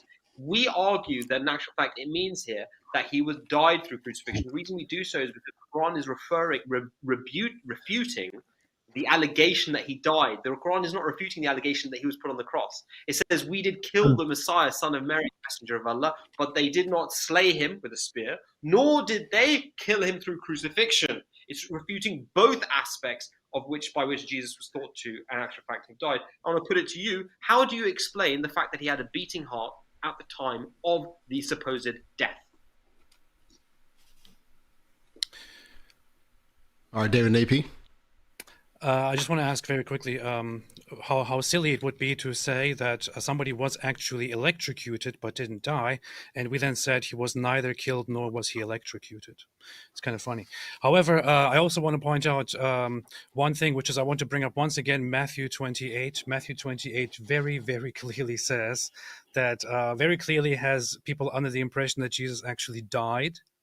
He was actually killed, and he is being looked for, but he is no longer there because he has risen from the dead. This is not just an interpretation. It's not just the English translation. It's not something that we're making up. It is directly in the text. It is found in the Greek. He was dead. He rose from the dead and is going ahead of you into the Galilee.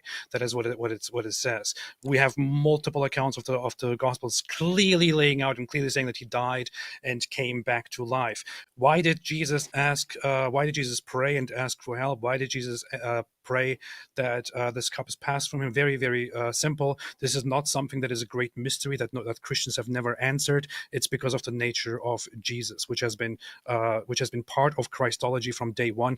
I know this. Anyone who has read 5 minutes of Christology knows this. The explanations there are that it is Jesus's human experience with his human nature, his fully human and fully divine nature, or his fully human and divine nature, and so on. This is not a mystery. It has been around for 2,000 years.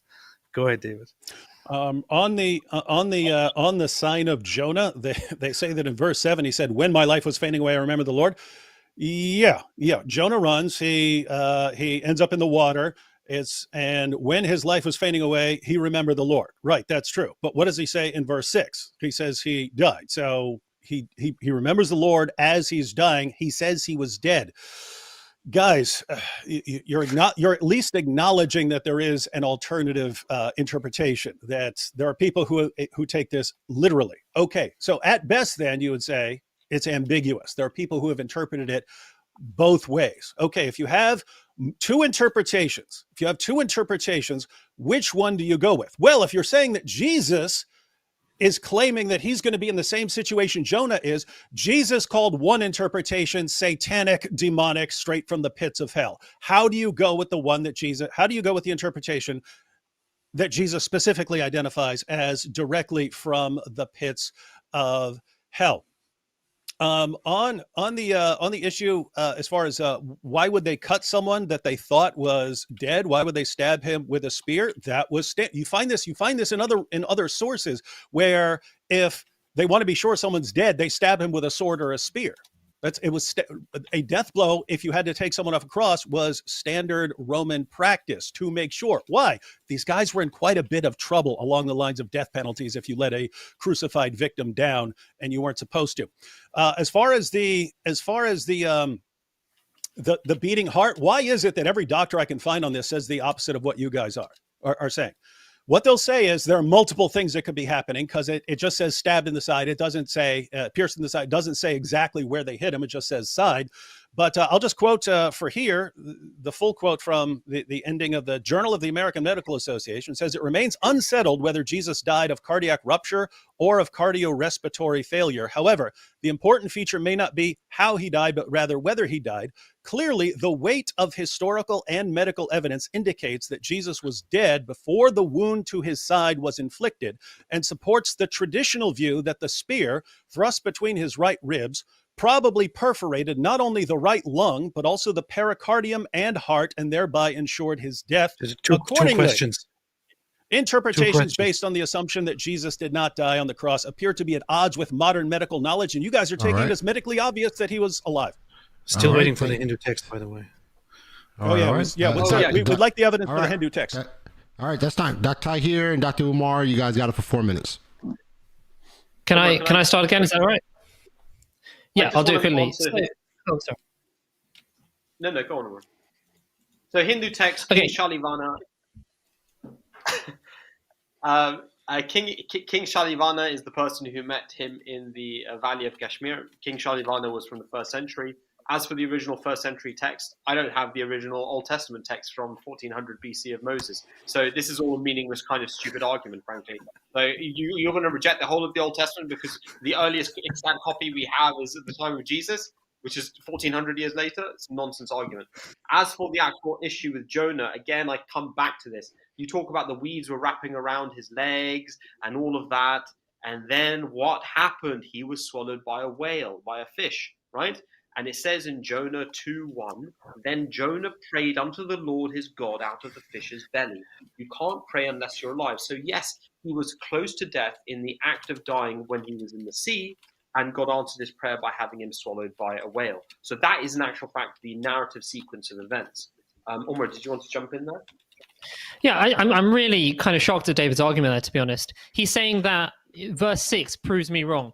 I went down to the land whose bars closed upon me forever, yet you brought up my life from the pit, O Lord my God, as my life was ebbing away. Verse 6 is explained by verse 7, where he says, as my life was ebbing away. Your argument is that Jonah died, and then when dead, he prayed. It's fairly hard to pray when you're dead. Okay, it's not just a different phase of, dream state. If death means anything... He prayed in the belly of the whale, it says, and that he would have already survived from the water by being eaten by the whale. There you go as well. So, I mean, this is not a valid interpretation of the sign of Jonah. And you're imputing this upon Jesus without evidence. And as we've said, yes, there are statements that Jesus said he would be killed, but then this clearly contradicts that. And he says it's going to be his only sign. And then when he actually goes for the crucifixion, everyone is shocked. He's praying. He's calling it a trial. He believes that God's forsaking him. Again, something you haven't addressed at all, while on the cross. And then he appears again, and everyone is incredibly shocked. And he says, I'm not a ghost. I'm hungry. Can you give me some fish? Does this strike you like someone who is A, divine, and B, has, he's proving that he is actually the same person. Now, I am again startled somewhat by Ridwan's argument that the reason that the way you can explain all of this is because of Jesus's human nature. So essentially, in order to explain the clear contradictions between modern day Christian belief and the events of the gospel, Ridwan has to then appeal to the hypostatic union of Christ and the dual divine human nature of God and man in order to explain it. This is like explaining a mystery by appealing to a riddle. This isn't an explanation. You can't appeal to something which is actually more confusing, more contentious to explain something which is, rather more straightforward. I mean, this is already assuming hugely Christian doctrine in order to do so, which rests upon the reality of the death and resurrection. So you're assuming the antecedent for the precedent, whatever that is. Yeah, absolutely. They use the resurrection to support his godhood, and they use his godhood to support the resurrection. Is a completely circular argument. I want to highlight that you haven't really answered the question of how a beating heart is still present when he's already dead. You admitted that they thought that he was dead. I didn't ask you necessarily why they cut his spear, why they cut him. We believe Well, he it said was quite evident. They did so to check whether he was alive, but you didn't explain how a heart is beating. How did it come out under pressure? Explain this to us. You don't need to be a doctor to figure this one out, buddy. It's pretty straightforward, actually. Everybody knows a heart that's beating is... we're finished. All right, that's time right there. Thank you guys. All right, David and AP, you guys are back in the seat for your third 4-minute segment. So we have just seen it. I asked for the supposed evidence that there was a Hindu record of Jesus appearing in India. We have asked very, very clearly where the evidence is that there was indeed such a record from the 1st century or whatever it is, because the record that we have is actually from the 18th century or the 19th century. And the response that I have received from Tahir here is that he doesn't have it, because he also doesn't have to have records of the Old Testament. Very, very fantastic. I'm not surprised, considering that our friends not only believe in Muhammad, who came 6 centuries later and said, actually, what Jesus said was this and this and this. They also hold on to the insane person who came later on in the 19th century and made claims about what people actually said 2,000 years ago. And we are supposed to just blindly trust him. Very, very funny. Yeah, just AP, let me just add on to that. So he's comparing this Hindu source, where our earliest record of it is the 18th century, when the Hindus were dealing with missionaries, and missionaries were talking about Jesus, and then this ends up in their text. If you look at descriptions, they describe this text as a living text because people kept adding to it over time. What's the difference between that and the Old Testament? Well, we have quotations of the Old Testament all over the place. Yes. People are giving commentaries on the Old Testament. They're discussing it. They're quoting it. No one is aware of this source about Jesus being an idiot until the 18th century. And we're supposed to believe that it was there all along and no one ever heard of it. Very, very, very, very strange. David, I wanted to ask a few questions, and then you can go ahead and take it from there. So once again, we pointed out Jesus' human nature, his human experience. It's very obvious in Christian thinking and Christian belief why Jesus comes and has a human experience and a divine presence. And it is for the sins of man and his death and resurrection, for the atonement and so on. I brought this up because our Ahmadiyya opponents made it look like there is no explanation at all as to why Jesus said, Father, or God, why have you forsaken me? This is actually a quote from Psalm 22, and directly makes a biblical reference where the psalmist doesn't actually believe that God abandoned them. It makes a point, and Jesus does the same thing in his human nature, in his human form, where he also suffers for mankind and is then risen again. David, very quickly, and then you can take it from here. I still expect a response to Matthew 28, which clearly says that he died and rose from the dead. Second, also, our opponent said that in Acts we can find that there are these Asian Christians who didn't hold any of these heretical beliefs. Where in the world is that? We find Christians from different places. We don't find anywhere that there were these that there were these other righteous Christians who had these other beliefs, not the Trinitarian beliefs. This is completely made up. Plus, our Ahmadi friends sound like atheists when they doubt that a dead person or a person whose soul has been taken cannot pray. David, go ahead. Yeah, so on the issue of, my God, why have you forsaken me? Yeah, that's the difference between Muslims today and first century Jews. First century Jews heard the Psalms regularly. They would know that what Jesus was claiming. They're confused by Jesus saying that he isn't a ghost, and they think that he's showing that he had just survived. He's showing that he isn't a ghost because that's what they would have. That's what you would conclude if you knew someone is dead. They're not like our Ahmadi friends who think, oh, crucifixion, just pack some spices on there and you'll be fine and you'll be great afterwards. They understood the practice. They had seen it with their own eyes. They know that he was dead. If they saw him alive again, they would conclude that he's a ghost. He proves that he's not a ghost. He proves that he has risen from the dead. And again, this works against you. This works against you because the disciples had no concept of a Messiah who's going to die and so on. That didn't make sense to them. That's why they didn't understand it. That's why they fled. What was their ultimate takeaway? They went to their bloody deaths claiming that Jesus had risen from the dead and appeared to them, that he died on the cross for sins. Something big had to happen to convince these men, they did become convinced. Your explanation doesn't account for that. All right, that's time. All right, Dr. Umar and Dr. Tahir, you got to back up for 4 minutes. Umar, do you mind if I go first, or do you want to? Yeah. Okay, cool. So I think I'll start. The reality is they're focusing on a fringe argument that we made relating to Hindu scriptures because they can't actually address the fundamental arguments that we made relating to the Christian text, and that's why they're emphasizing it. And you're absolutely right. It was given as a kind of end thing to prompt people to read into a little bit more about the life of Jesus in India. But there's actually very good books like the Fida Hasnain book. Obviously, you have to start with Jesus in India, written by Mirza Ghulam Ahmad, which lays out the evidence of Jesus in Hindu texts and Buddhist texts, and also in other places in India. But the key evidence that Jesus was there in India and that he'd migrated to search the lost tribes of Israel over Nepal, Afghanistan, Kashmir, Tibet, and Pakistan and India is the fact that his tomb is there, is the fact that you can go to Jesus' tomb today and you can go and visit his tomb in Kashmir, in Srinagar, which means, in Srinagar, interestingly, actually means the site of the skull. So the place of his death, his actual death, was named after the place of his crucifixion, Golgotha, which also meant the site of the skull. As for Matthew 28, you're absolutely right. It says that he was risen. And that is entirely, it says, and go quickly, the angel says, and go quickly and tell his disciples that he's risen from the dead. This is absolutely correct. And this is in actual fact precisely what we believe, but it's an idiomatic statement. If you say that he's come from the dead, it can quite easily mean that he's come from the place of the dead, that he's risen from the place of the dead. He was buried in he was put in a tomb, in a sepulchre where the rich people were laid out, and that could easily be described as coming from the dead. This is an idiomatic form of speech. It's just shocking that you think that idiom is not a part of normal religious literature when you're all at the same time talking about. In fact, can I interrupt for one sentence here and say this is, this was even recorded in the Synoptics when the angels appear and they say, "Why are you looking for the living among the dead?" So he's saying that actually this is the place of the dead. Exactly. No, carry on. Sorry.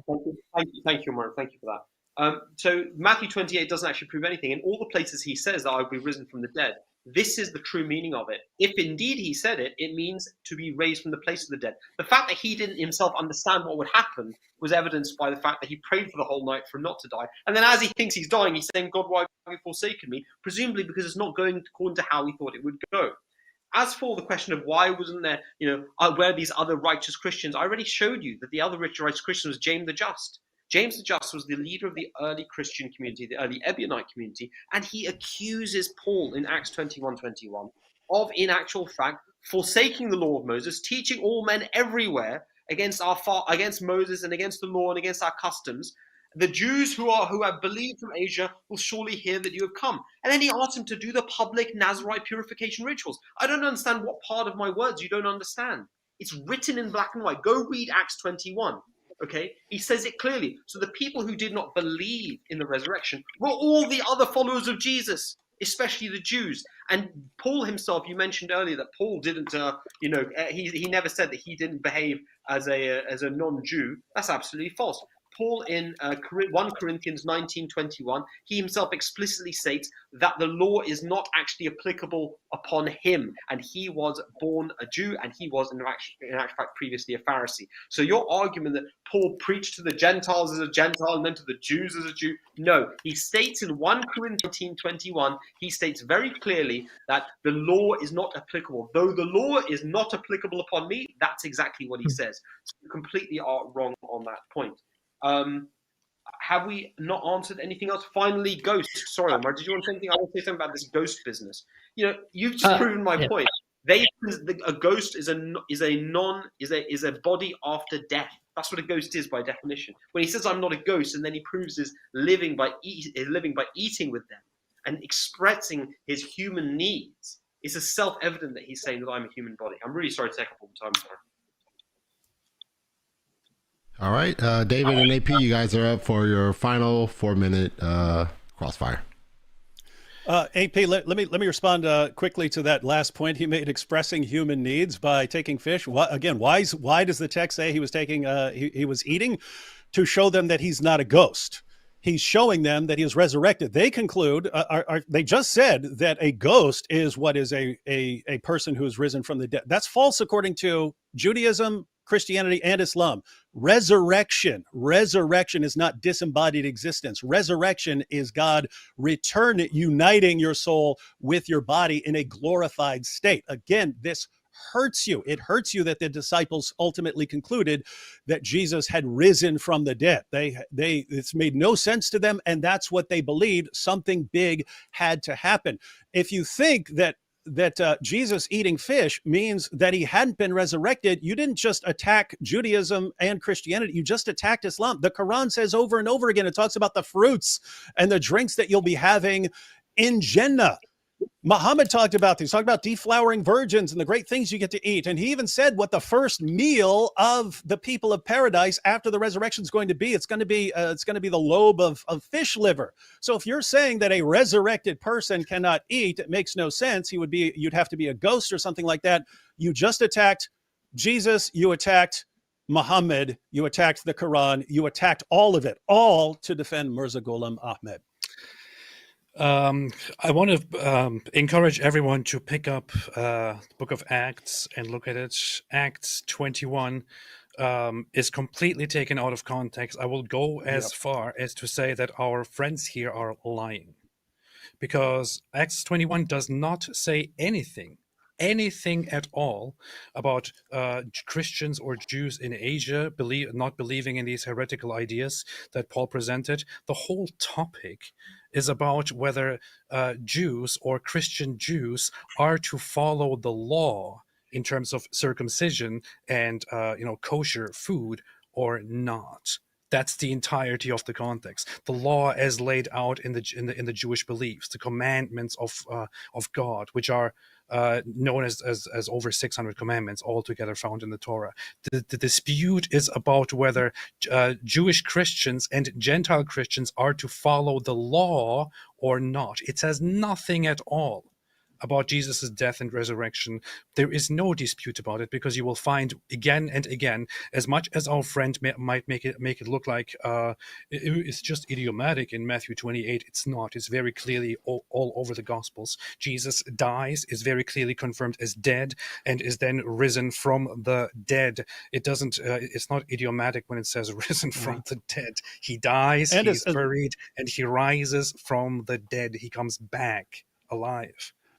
Along with that, AP, on the point about the Apostle Paul and them saying Paul repented, well, you of course have Paul preaching Jesus' death and resurrection before that, but after that, Acts 26, Paul says, same context, now he's before King Agrippa, he says, "To this day I have had the help that comes from God, and so I stand here testifying both to small and great, saying nothing but what the prophets and Moses said would come to pass, that the Christ must suffer, and that by being the first to rise from the dead, he would proclaim light both to our people and to the Gentiles." If that's a guy who repented of his belief in Jesus' death and resurrection, he has a very strange way of showing it.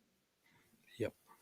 And once again, do we have more time, Marlon? I would say don't cherry pick the Bible. Don't cherry pick the Bible. Either you take it or you leave it aside. If you take it, then take it as it is, and also talk about why Jesus is the only person to be born with a mother but no father. All right. All right, that expires the time right there. Thank you guys for, I think Umar and Tahir got one more 4 minutes, right? All right, you guys got it for 4 minutes. Okay, so a few quick things. So firstly, Jesus wasn't the only person to be born of a virgin. It also says in the Quran that Adam was as well. That's number one. Number two, eating. The Quran makes it very clear. No, it's true. The Quran makes it clear. It says in the Holy Quran that the case of Adam is the case of Jesus. Allah says to him, "Be," and he was. So your whole point is irrelevant. The purpose for him being born of a virgin was to show that none among the Jews was worthy of being the father of the Messiah, because prophethood was to be transferred from the house of Ishmael, house of Jacob, to the house of Isaac, to the house of Ishmael.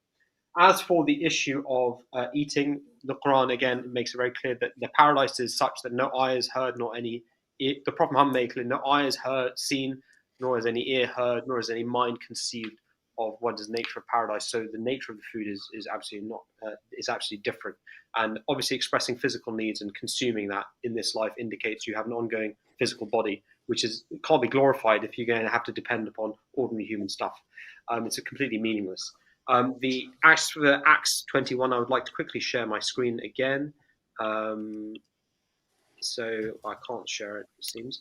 But I want to read to you first of all. I got the reference slightly wrong. It's 1 Corinthians 9:19 through to 21. Paul particularly says that he says that the gospel, that the law of Christ is. I may have to check this, but I think I may have got the wrong reference again. But I'll find it out and I'll mention it later as well. He says, yes, here it is. Yes, exactly. Verse 21, 1 Corinthians 9:21. So he says, very clear, to them that are without law, as without law, being not without law to God, but under the law to Christ. So he says that he's not under God's law, but under the law to Christ. In Acts 21, again, you're just completely misrepresenting the reality. Paul's arrival at Jerusalem, Acts 21:20, he says, when they heard this, they praised God. Then they said to Paul, you see, brother, how many thousands of Jews have believed, and all of them are zealous for the law. Now, if they're zealous for the law, then why didn't they accept Paul's atoning sacrifice doctrines? And he says here, they have been informed that you teach all the Jews who live among the Gentiles to turn away from Moses, telling them not to circumcise their children or live according to their customs. So this idea that there isn't some rift is completely nonsense, and it is about atonement. It's about the relevance of atonement to turning away the need for the law of Moses. Umar? Oh, I didn't know you were coming with me. Did have anything? Yeah, David, you keep on talking about how something big happened. In your belief, nothing really happened because God apparently demonstrated his omnipotence in a slightly incoherent, confusing way. But ultimately, you believe that Jesus told all of his disciples, by the way, guys, I'm going to be killed, and then I'm going to come back, and it's going to be fine, we're all going to be good. Okay, we're all very confused how all the events of the crucifixion line up with those statements, but that's your belief. So if he comes back afterwards and he's done that, nothing big happened. What actually happened in your view? It went exactly as it was supposed to have done. So they shouldn't have been shocked. They shouldn't have been surprised. They should have said, yeah, that's what I expected, just what we planned for this Sunday, and hopefully this will be commemorated forevermore. This was regular and ordinary according to the knowledge that they already had. What the Gospels actually document is that they are shocked. Now, why are they shocked? Because they didn't think that he would survive. They thought he died. If they thought that he was supposed to survive, why would they be shocked that he's come back? In fact, this was the actual sign. This was the big thing that happened. That Jesus, when he looked like he would die, when he said nothing, he was in his defense, is absolutely heroic. He's before Pilate and they accuse him of things and Caiaphas, and he just says nothing. He relies on God and he was vindicated. And that was the sign of his truth. That was the big thing which proves that Jesus is true. If you don't accept that, then actually you have no real reason to believe that he was a holy and true man. All right. Thank you guys so much for that crossfire. Very engaging. Very, very, very good. Very good. Appreciate you guys so much for your time. And so now we're going to transition to the closing remarks, which will be 5-minute closings. And then after that, we'll have a Q&A. So audience, get your questions in. Some of you guys, man, some of the questions, then you guys put them as super chats too. Some of y'all know y'all wrong.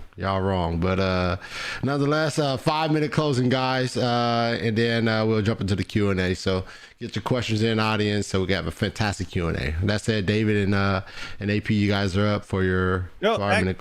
Actually, Actually, Marlon, if we reversed it, then last time they went first and last. We went with the British style. So. Okay, all right. So Dr. Tahir and Dr. Umar, you guys are first for the for your closing. And so I'll get you guys up. Let me get your 5-minute timer up real quick because I got the 4-minute up. Let me adjust that to 5. And so, all right. So you guys a 5-minute timer, then I'll start your time as soon as you guys begin to speak. I want to zoom out for a minute and just take stock of the world that we're in at the moment. We are in a very atheistic, secular world, which has lost a lot of belief in God. And we have, I would say, unfortunately, to a large extent, a kind of Western monoculture that has spread all over the world. And with it has spread an undermining of belief in God and a kind of atheism and secularism that has spread through that. Now, if we look back historically, we can see that this was associated with an increase in scientific knowledge and science and an emphasis on reason. When the West became more rational and more scientific, it had to break away from the Bible. It had to break away from belief in Christianity. That has been the trend, and that accelerated its material development, which spread all over the world. And there's a reason, and I think that reason was very well demonstrated by Ridwan. And for me, what I think is the highlight and the most telling moment of this entire debate, which is when we finally came to the point, which is how do you explain the events and Jesus' behavior and those of his disciples, but especially Jesus' behavior around the time of the crucifixion? He has to appeal to the dual nature of Christ as being both man and God, something which is literally unintelligible because it's saying like someone is both hot and cold at the same time, here and also there. Believing in two separate, completely opposite natures and saying that they are one in one, and then appealing to this to explain otherwise, unintelligible events is anti-rational, as is the belief that God is three and one. These are anti-rational doctrines, which is why the West, as it became more rational and scientific, it had to discard Christianity. The opposite is what you see in the Islamic world and historically in Islam. As they were extremely religious, especially in the early parts, they laid a great emphasis on rational development, on reason, and they hugely advanced the sciences, taking from the Greeks and the Indians and even the Chinese, actually, and developed their science. And as they drifted away from spirituality, as they drifted away from religion, they became less reasonable and rational, we can say, in the contemporary Muslim world. So there's a difference here. The Christian world, as it becomes more rational, becomes less scientific. In the Islamic world, as it is more religious, it becomes more scientific. Because Islam is something which actually accords with human reason, whereas Christianity has doctrines, modern day Christianity, Pauline Christianity, almost by design, I would say, or Paul's design, has as its basis things which are anti-rational. And so when we have come and we have given you a narrative that actually makes sense of the Gospels, that says, yes, this is not 100% a reliable text, but you can extract a lot of value from it. And you do this by going by the statements that are repeated, especially, and which are and the events which are well attested to, and which make a narrative which you can rely upon. And when you do that, you actually find that the hypothesis that better supports is the idea that Jesus believed that he was to undergo a trial, but that God would save him, that he underwent that trial, he never died, but he survived. That is the best that you can do from the Gospels, and you can only do that in light of that wonderful verse that my brother Tahir has so eloquently explained and expounded upon, that shows that Jesus appeared as if he had died upon the cross to many, but he actually had not. And then he continued to fulfill his mission to the children of Israel, as the Quran says. And to this day, you have a continuing community of people who call themselves Christian Muslims in Kashmir. And you have the grave there, which is buried in the Jewish tradition, and which the locals for millennia have said this belonged to Jesus. Why? Because the tribes of Israel had migrated over into Asia, many of them settling in Kashmir, and that's why he went there. Again, the Christians, our Christian and Ridwan, have not given any explanation for how he fulfilled the statement of his that he would go onto the lost sheep of the house of Israel. We believe that he did, and this is an emerging trend that actually we believe in Jesus. We believe in the Jesus of the Gospels. We don't believe in every single statement that is imputed to him, because we say, well, some of them just don't make sense in line with all of the others and with all the events. So yeah, we can't accept those. But actually, the Jesus of the Gospels is someone that we believe in much more than our interlocutors. I apologize, Brother Tahir, I've only given you 30 seconds at the end. No, I just wanted to highlight this quote in the Bible about Paul. When the 7 days were almost completed, the Jews from Asia who had seen him in the temple stirred up the whole crowd. These are the Jews who had believed in Jesus. They seized him, shouting, "Fellow Israelites, help. This is the man who is teaching everyone everywhere against our people, our law, and this place. I'm with them. I'm with them, and so should you be." They knew Jesus better than this Pharisee plant who was there to destroy Jesus' movement from within. All right. Which Islam saved. All right, thank you for that closing. Appreciate it. All right, David and AP, you guys are up for your 5-minute closing, and I will start your time as soon as you begin to speak. All right. Our friends have something very funny just happened. When I pointed out toward the end of our final time that it's odd that Jesus is the only human who is born with a mother but no father, Tahir started talking, and he then said that this is not true because Adam was also born of a virgin. What? Adam is Adam is the first human. the first human, the first man, created with not born of a virgin. He is created Maybe when there is no other that's human different. alive. It's a very strange and silly comparison to make. You know what God does in these religions, in these religious beliefs, is that there is no life, and God Himself, He creates life where there is none. He breathes life into something where there is no life, and thereby creates life. This is actually a regular Jewish idea that is very strong. This goes into even ancient Jewish mythology of golems and so on, where only a divine being can breathe life into something inanimate and turn it into something living. But you know who else does that in Islam? Very, very funny. In Islam, Jesus also does that. In Quran chapter 3, verse 49, Jesus literally breathes life into clay birds and turns them into real birds. This is a story in the Quran adopted from heretical Christians or Gnostics that emerged later on, and who started ascribing different ideas to Jesus to further embellish him because he is God, to explain how he was always God even when he was a child, and they depict him as breathing life into inanimate beings. The Quran adopts this idea, and Jesus is, according to the Quran, the only human who is born of a virgin without a father, and the only person, the only being aside from God who also breathes life into inanimate beings. You know why this happened? It's because Islam adopted Jesus without understanding anything about Jesus. Because Islam, this is what Islam does. Islam is an ignorant religion that comes out of a completely devoid 7th century desert, where people believed that the earth was on the back of a whale and dangling around. And Muhammad then adopted these ideas from Jews and Christians, and without understanding them, and imported whatever he heard. He was called the ear who believes everything that people say. This is directly in the Quran. He adopted Jesus as a figure without understanding anything about him. He adopted Judaism without understanding anything about him, which is why we are left with a completely ignorant but also brilliantly arrogant religion, just like our arrogant friends here who know nothing at all about the Bible, who know nothing at all about the Abrahamic tradition, who are completely disconnected, but who always claim that everyone got it wrong and they got it right. Yeah, so the final thoughts here. He said that they said the dual nature of Christ is absurd. I mean, human beings have a dual nature. The Quran has a dual nature. It's supposedly the eternal speech of Allah and yet a physical book. So they're once again throwing Islam under the bus. They say science somehow goes against Christianity. All of the pioneers of the scientific revolution were Christians of one sort or another. Check out Science of the Muslim World for a comparison. They said that in my belief, nothing really happened because Jesus rose from the dead and Jesus had been talking about it. So what with the confusion?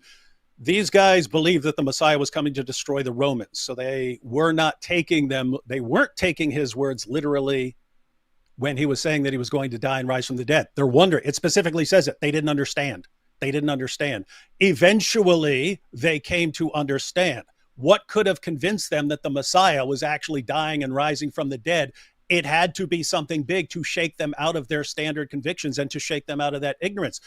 Them seeing a hobbling body that barely survived crucifixion would not have done that. Jesus actually rising from the dead and proving it to them would. The sign of Jonah, they keep going to verse 7 and then ignoring the verses that come before it where Jonah says that he was dead and in Sheol, because they say, well, it says, when my life was fainting away, I remembered the Lord. Yes, he returns to the issue. He starts off with that. Then he returns to it to compare him praying to God and other people praying to idols. You can't interpret verse 6 in the light of that when he says that he was dead. Then at the end, they said Paul was a Pharisee plant. Paul was a Pharisee plant. That's their theory now, that he's a Pharisee who went in there to destroy Christianity, the message of Jesus from within. And yet, how does he do this? By starting the world's largest false religion? Why is that what the Pharisees wanted? So I would say this is insane. And once again, they contradict what Allah says. What does Allah say in Surah 61, verse 14? He says that he aided the true followers of Jesus until they became uppermost. What kind of Christianity became uppermost in the world?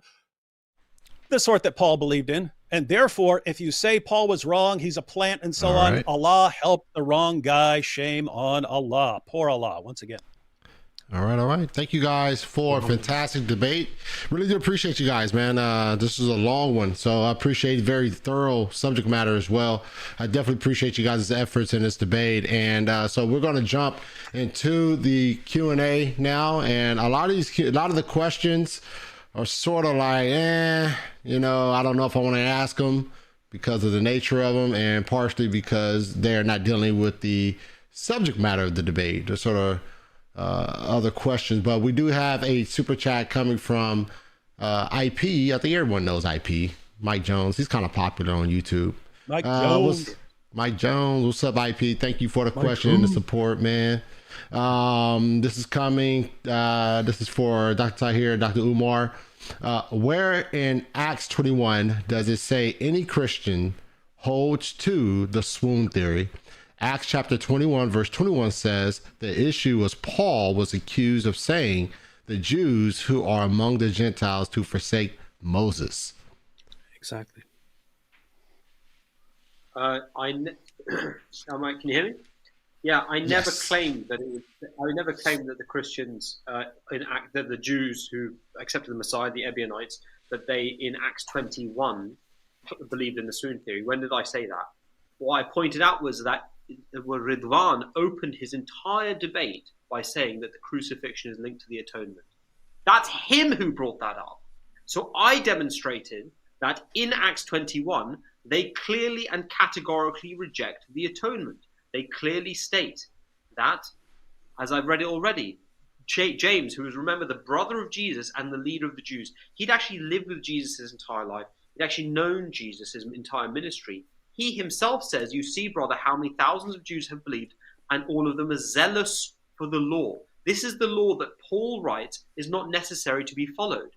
They have been informed that you teach all the Jews who live among the Gentiles to turn away from Moses, telling them not to circumcise their children or live according to their customs. The reason you didn't have to follow the law, according to Paul, was because Christ's death was made a curse for the law.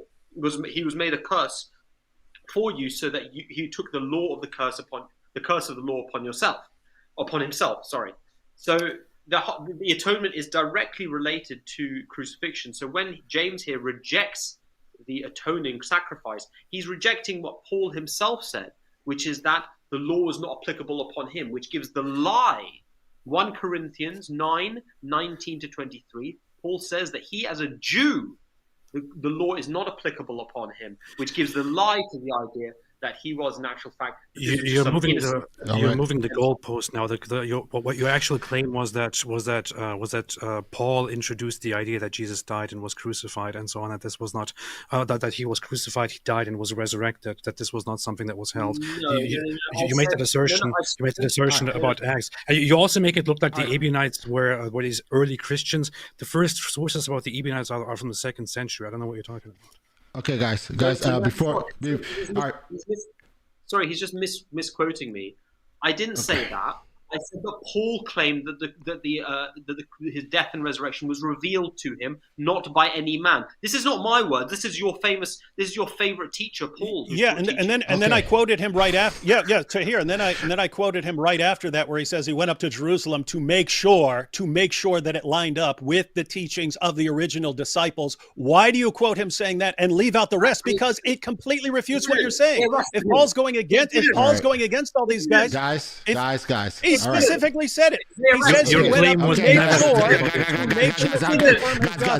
All right. We're gonna move on. We're gonna move on from this question. And I should have said, hold on, guys. I should have said this at the beginning of this Q&A, is that you guys get 1 minute each uninterrupted. So not only did we violate the 1 minute, but Marlon. Yes.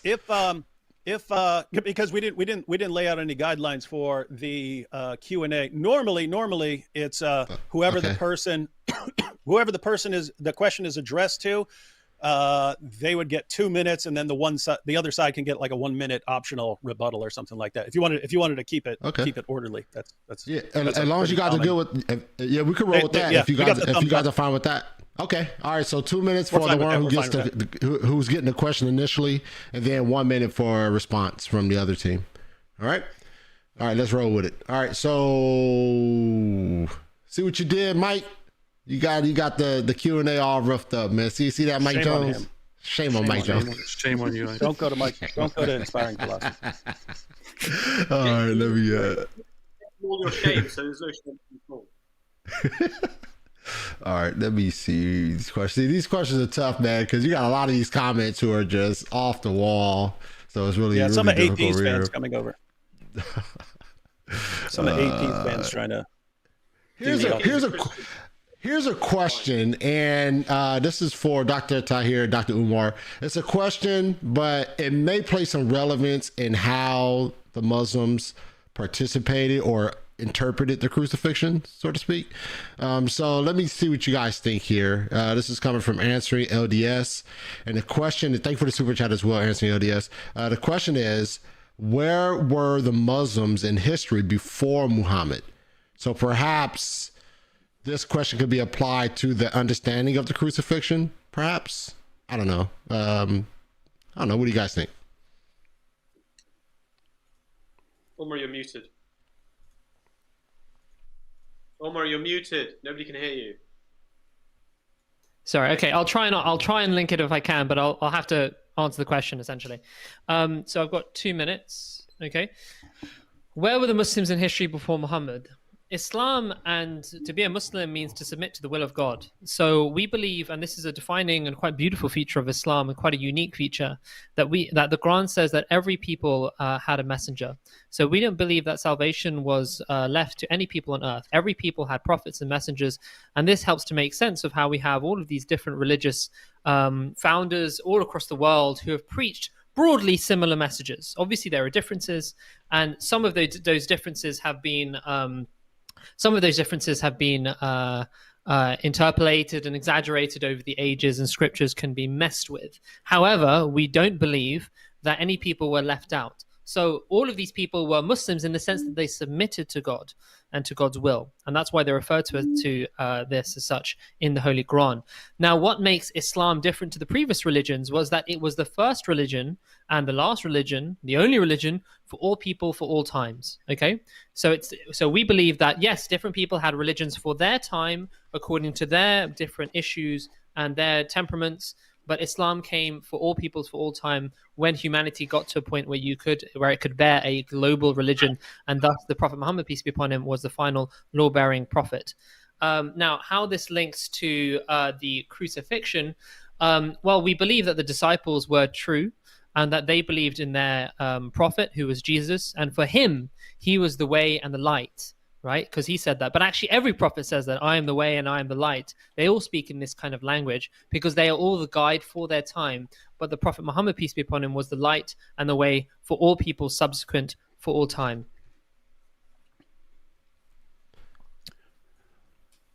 So we get a minute? Yes, sir. Yeah, I just want to point out, interestingly, on the issue of previous Muslims, because the issue is you go back to people and it's like they don't sound like Muslim, but the early generations of Muslims did believe that these previous generations were Muslims, and that included the disciples of Jesus, but interestingly included the Apostle Paul. So one of the most respected Muslim commentators of all time, Qurtubi, commenting on Surah 61, verse 14, which I quoted, said, "It was said that this verse was revealed about the apostles of Jesus. May peace and blessings be upon him." Ibn Ishaq stated that the apostles and disciples that Jesus sent to preach there were Peter and Paul, who went to Rome. And you have other commentators like Tabari and so on who agreed, but why? They were looking at history through the lens of what the Quran says. The Quran says that these guys were Muslims. The Quran says that Allah aided the true followers of Jesus, and therefore they were forced to conclude Peter, Paul, all these guys were Muslims because that's what the Quran says. All right. But how are we doing this now? We're getting like two minutes, and for one. 2 minutes. No, it's 2 minutes for the 2 minutes for whoever the question is directed at. I'm guessing most of the questions will be for Tahir and Umar. That sounds like a terrible idea, but I'm not surprised since David suggested it. Yeah, we're trying to be. If a question's directed to them, then the question's directed to them. All right, I'm trying to. I'm working vigorously to try to find questions for David and AP. Let me see here. I don't mind equalizing it if that's fairer for everybody. I don't mind that. What's that? I don't mind equalizing refutation time, but I mean, if you feel that's fairer, as in 2 minutes, 2 minutes, I don't mind. No, we can. I think we keep it. I think we keep it at 2 minutes, 1 minute. That's fine. That's fine. I think it's fine. Tahir was just trying to avoid hearing AP complain. Oh. All right. So let me see. Am I right? They always complain. All right. Here is a question. It's difficult. Some of these questions are rough, man. Oh man. We're very much used to it, so don't worry about it. Just throw it at us. I'm okay Right, with sitting here and just listening. It's fine. So here's a question here. The Muslims appeal to explanatory power, probability, etc. to support their view. Are you not aware these criterion are why most scholars conclude that Jesus was crucified? So, Umar, if you don't mind. So I fully agree. There's nothing in the Islamic text of the Quran which states that Jesus wasn't crucified. In fact, as I've highlighted multiple times, when the words of the Quran state وَلَكِنْ شُبِّهَ لَهُمْ, but rather he appeared to them as so, in other words, as one dead, right? It meant that they actually had to be looking at him. If I say Marlon's here, he looks very hale and hearty today. That cannot be a true statement unless I'm actually looking at Marlon. If Marlon's in another country and I'm looking at a guy who looks like Marlon, then my statement unknowingly is wrong.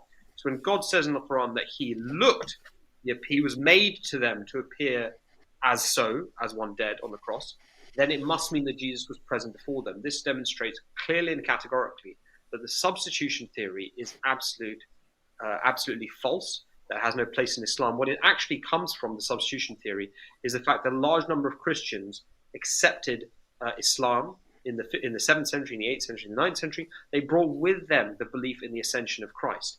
But what they had to do is they had to put the ascension of the Christ prior to the crucifixion, because they couldn't have it existing after a death and resurrection event, because that's contrary to what the explicit words of the Quran state. So what they did was they then took the ascension idea, put it before the crucifixion, said somebody else was crucified, but that's contradicted by the Quran itself.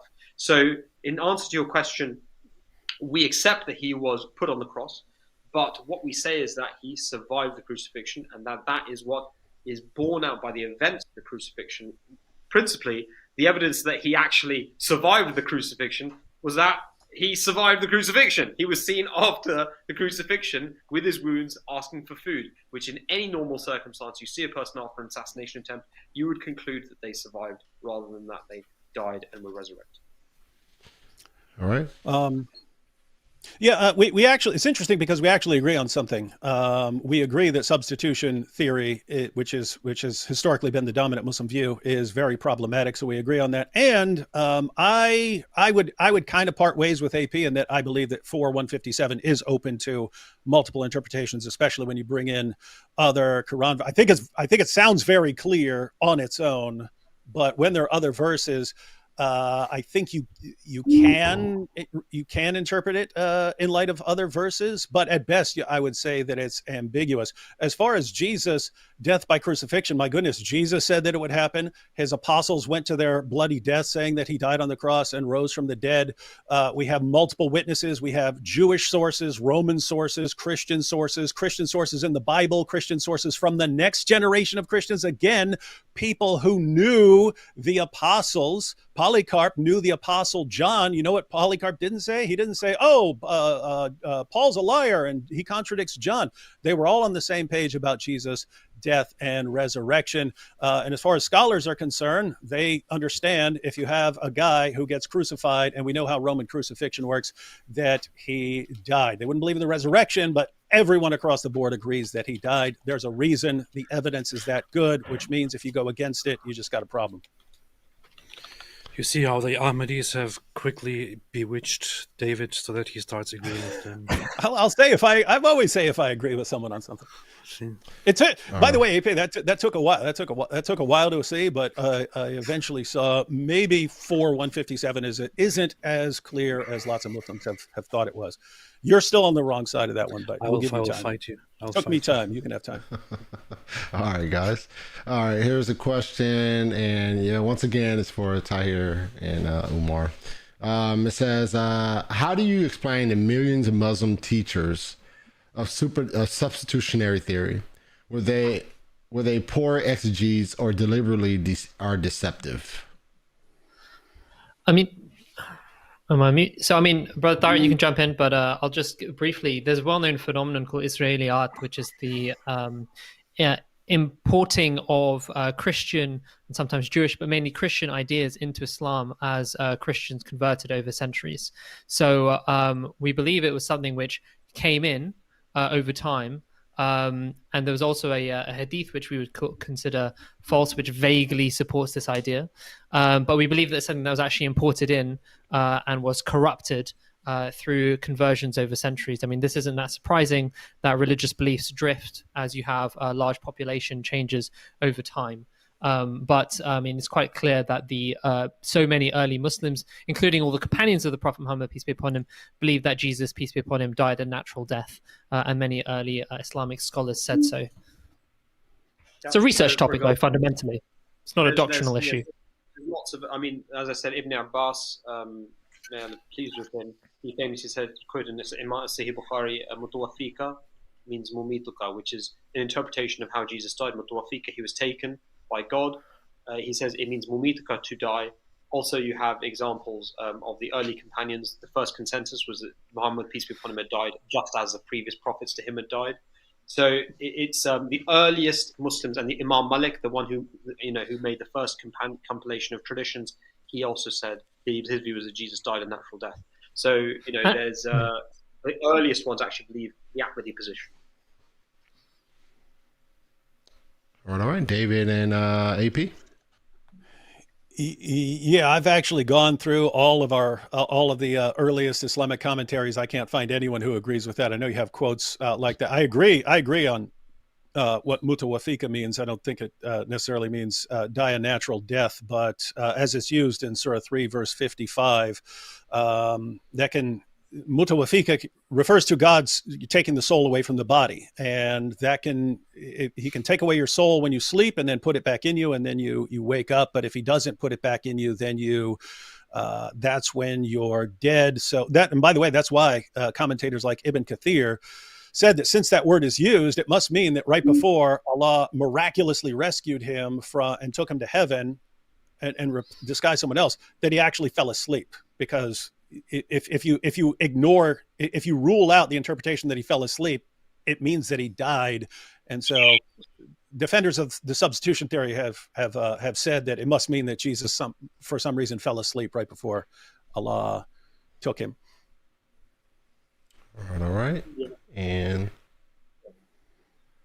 there was a question here. I asked this one right here. This is for both of you guys, both parties, both teams. And I'll let David. Then we could go 2 and 2. Mm-hmm. Yeah, I'll let David and AP answer this one first. Express your best historical argument for your argument. Who's going first? AP, you and AP. You want me to start, or you want to start, AP? I can briefly just say that my opening basically started with this, which was that it is the scholarly consensus among non-Christian scholars, even, and Christian scholars, and so on, that the one thing that can be known, this is also something that I talked with Bart Ehrman about extensively, the one thing that can be known about Jesus is that he was definitely killed by crucifixion. And furthermore, after that, the earliest records of Christians, of his followers, who are also praised in the Quran as being upheld by Allah and made superior over everyone else. What they believed from the very early teachings was that Jesus died and by crucifixion and was resurrected, and so on. So Yeah, so I would just add along the same lines. So you have, I mean, you have the four Gospels, you have the Book of Acts, you have the writings of Paul, you have the letter of Peter, you have the next generation of Christians who knew the apostles, so Ignatius and Polycarp and Clement of Rome and so on, and then you even have non-Christian sources, Roman, Jewish. Everyone's on the same page reporting Jesus was crucified, and they were familiar with how crucifixion worked. You put that together with the scholarly consensus. It's similar. It's similar when you're talking about what had to shake the apostles out of their view that the Messiah couldn't die. When I say it had to be something big, because that was a foreign idea. If they just changed their idea, if they just changed their idea, something had to convince them to change their idea. Something did convince them, and it's a similar parallel when you're talking about non-Christian scholars, so atheist scholars, agnostic scholars, Jewish scholars. There are scholars who will disagree on almost everything about Jesus. They'll differ widely on his teachings, on what happened, and so on. Across the board, they happen to agree on this one issue. Why? Ask them. They're the ones saying that it's indisputable. They're the one that's saying it's an indisputable fact of history. So something is convincing scholars that isn't convincing our Muslim friends here. So, I mean, the beauty of our argument is that it's actually a confluence of many extremely strong historical arguments coming together. It's about all the different events, and when you piece them together, they form one coherent argument. So I don't need to depend on any single one. What is actually also very interesting from our historical perspective is that most of the evidence that all these, Christian and atheist scholars, etc., who believe that Jesus underwent crucifixion was seen after, the majority of that would still be compatible with our view, because the point of contention was whether he died or not whether he was put on the cross, not whether he was seen afterwards. So it's a bit of an illusion to say that it's all the scholarly consensus is on one side and not the other. Not that scholarly consensus, to be honest, means that much in my view. But I think the best argument that he didn't die is that he was alive, right? He was there afterwards. Why would you jump to the idea that someone died and came back to life when you could just have the idea that, well, he didn't die in 6 hours and survived an assassination attempt? People do survive assassination attempts. Jesus said he would, and he had the support of God. There is no reason to actually jump to the idea of death and resurrection unless one is steeped in a Christian dogma already. Brother Tahir, maybe I left a little bit of time for you. I don't have much to say. I think that I always like to jibe that the best evidence that he didn't die is that he didn't die. In other words, you're only positing resurrection because you a priori believe that he is in actual fact the Son of God. As I said before, resurrection is used to support his sonship of God, and sonship of God or godhood is used to support the resurrection. If you take away the premise that he's God and you look at it purely as an individual who goes through an assassination attempt and is then seen afterwards with the wounds on his body, saying that he's been risen, it makes very clear religious idiomatic sense that he survived. All right. And here's a question for you, Tahir and Umar. It says, no, that didn't go through. Hold on one second. Why didn't it go through? It was about the Islamic dilemma. Let me see. Where's it? Where'd it go? Islamic dilemma. I think the question basically wanted you to steel man the Islamic dilemma. The guy has a dilemma as to he really likes the Islamic arguments, but he doesn't want to be a Muslim because it requires him to do things, whereas Christianity just get a free pass because you just believe Jesus died for your sins and that's it. So that's the Islamic dilemma. Are you being glib? No. I don't really. The Islamic dilemma, I've just Googled it, but I don't know if I want to rely on this. Is someone able to... You want me to break it down real quick? Yeah. Okay. So, sure, and then you guys can respond. Anyway, they were asking you to steel man, which is kind of always fun. You know what steel manning is? That's when you represent the argument as well as you can, even if you disagree with it. But yeah, the Islamic dilemma is we've kind of touched on it that, and you guys responded to it a bit. But the Quran, Surah 7, verse 157, Surah 3, verses 3 to 4, 547, 568, 566.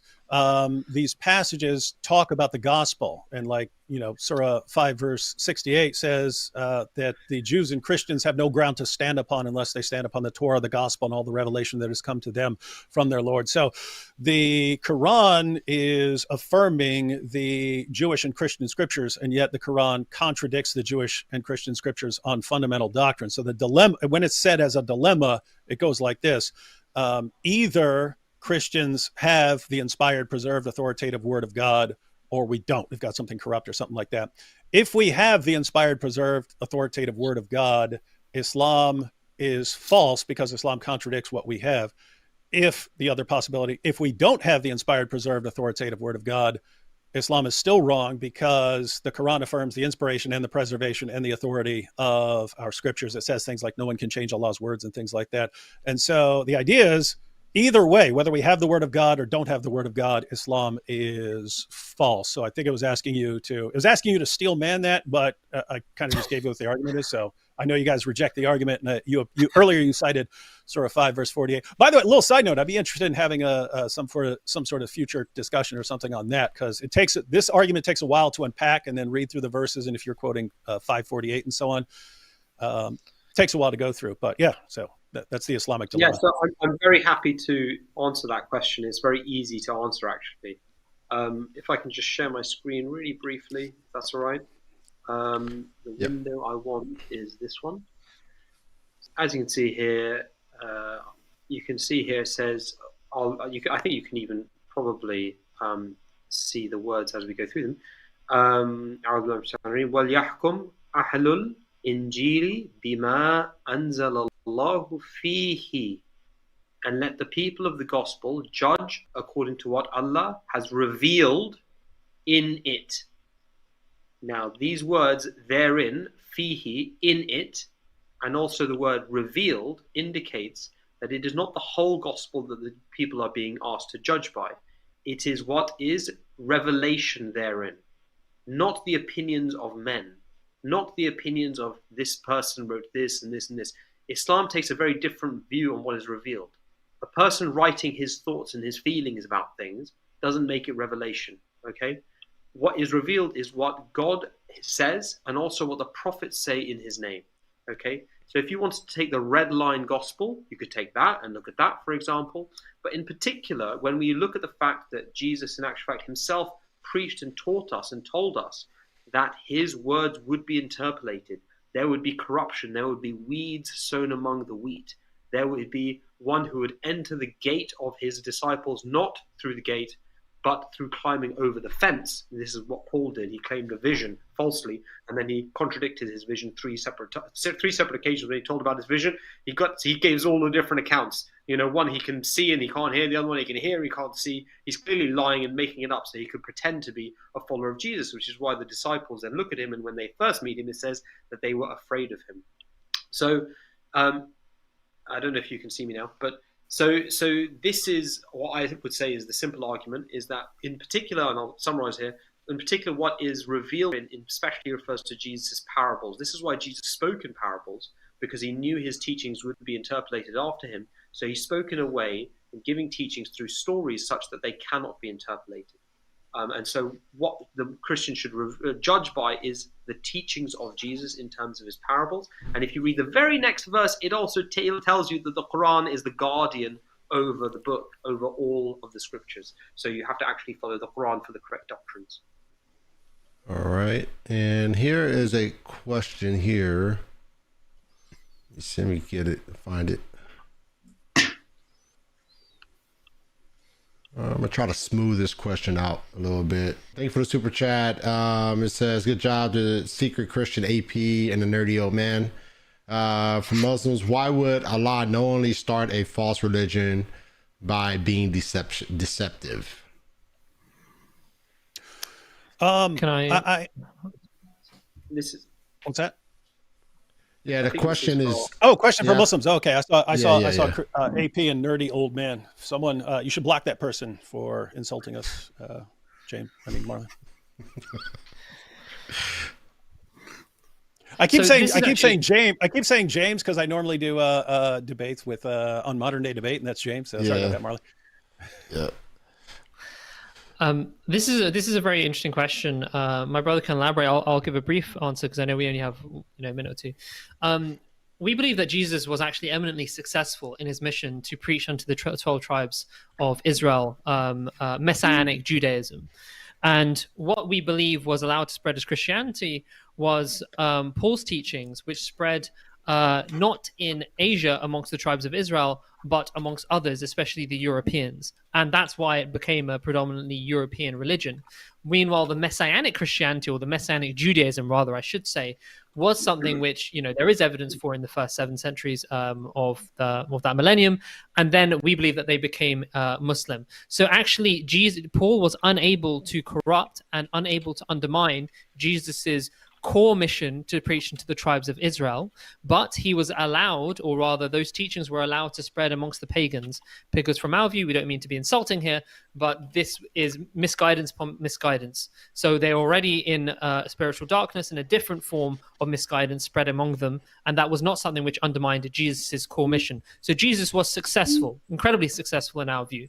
However, this doctrine, or these doctrines of Paul's, was allowed to spread, and ultimately Islam would come to defeat it doctrinally.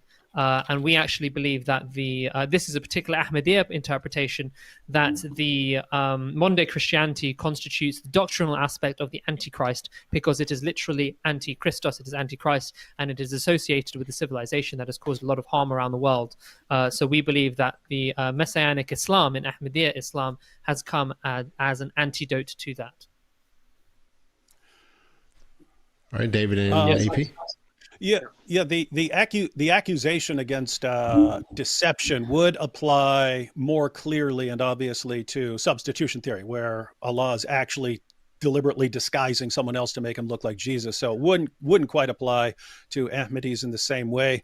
Although you'd have to wonder, because again, Allah says that He helped the true followers of Jesus until they became uppermost, and guess what? The uppermost version of Christianity affirms Paul.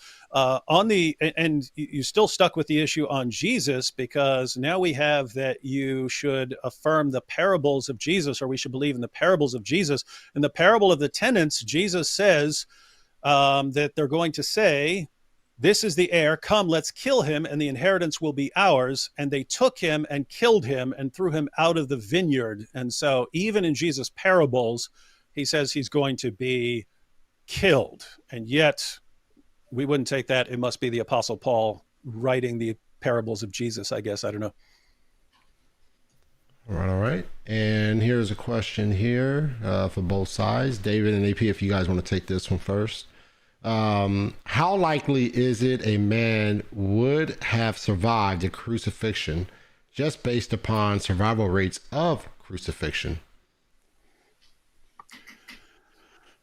Do you want me to answer, or you want to answer, AP? You can go ahead. Okay, on the issue of survivability, we have a record of one person surviving crucifixion when they were deliberately trying to make him survive crucifixion. This is when Josephus joined sides with the Romans in an effort to try and minimize the deaths. And in exchange for Josephus joining them, he said, "Hey, you got my 3 friends there. Can you take them down off the cross? They've just been crucified." They took them down. 2 of them died anyway. 1 of them survived. The Romans crucified and estimated, I think, between 100,000 and 350,000 people. We have a record, as far as I'm aware, of 1 person surviving who was, they tried to get him to survive. So you have to say extremely, extremely, extremely, extremely, extremely, extremely low probability of someone surviving crucifixion. And when you just come in and say, well, but he was wrapped in spices, and those are healing spices, or aloes and myrrh or whatever, yeah, that will help with the sunburn. As far as our Ahmadi friends claiming that Nicodemus discovered the cure for crucifixion, that aloes are the cure for crucifixion, I would say this is borderline more miraculous than believing in the resurrection. Difference is Jesus said he would die and rise from the dead. His disciples said he died and rose from the dead. Even modern scholars, atheists and agnostics, agree that he died by crucifixion. They agree that his followers became convinced that he rose from the dead, even though they don't believe he rose from the dead, as far as the atheists and agnostic scholars. they do believe that Jesus' followers became convinced that he had risen from the dead and appeared to them. And so this is all part of the evidence that we need to consider. And I have to say, this fits much more comfortably with the Christian view than with an idea that Jesus survived. And so Jesus' words are wrong. His disciples all got it wrong. The angel got it wrong. Everyone got it wrong.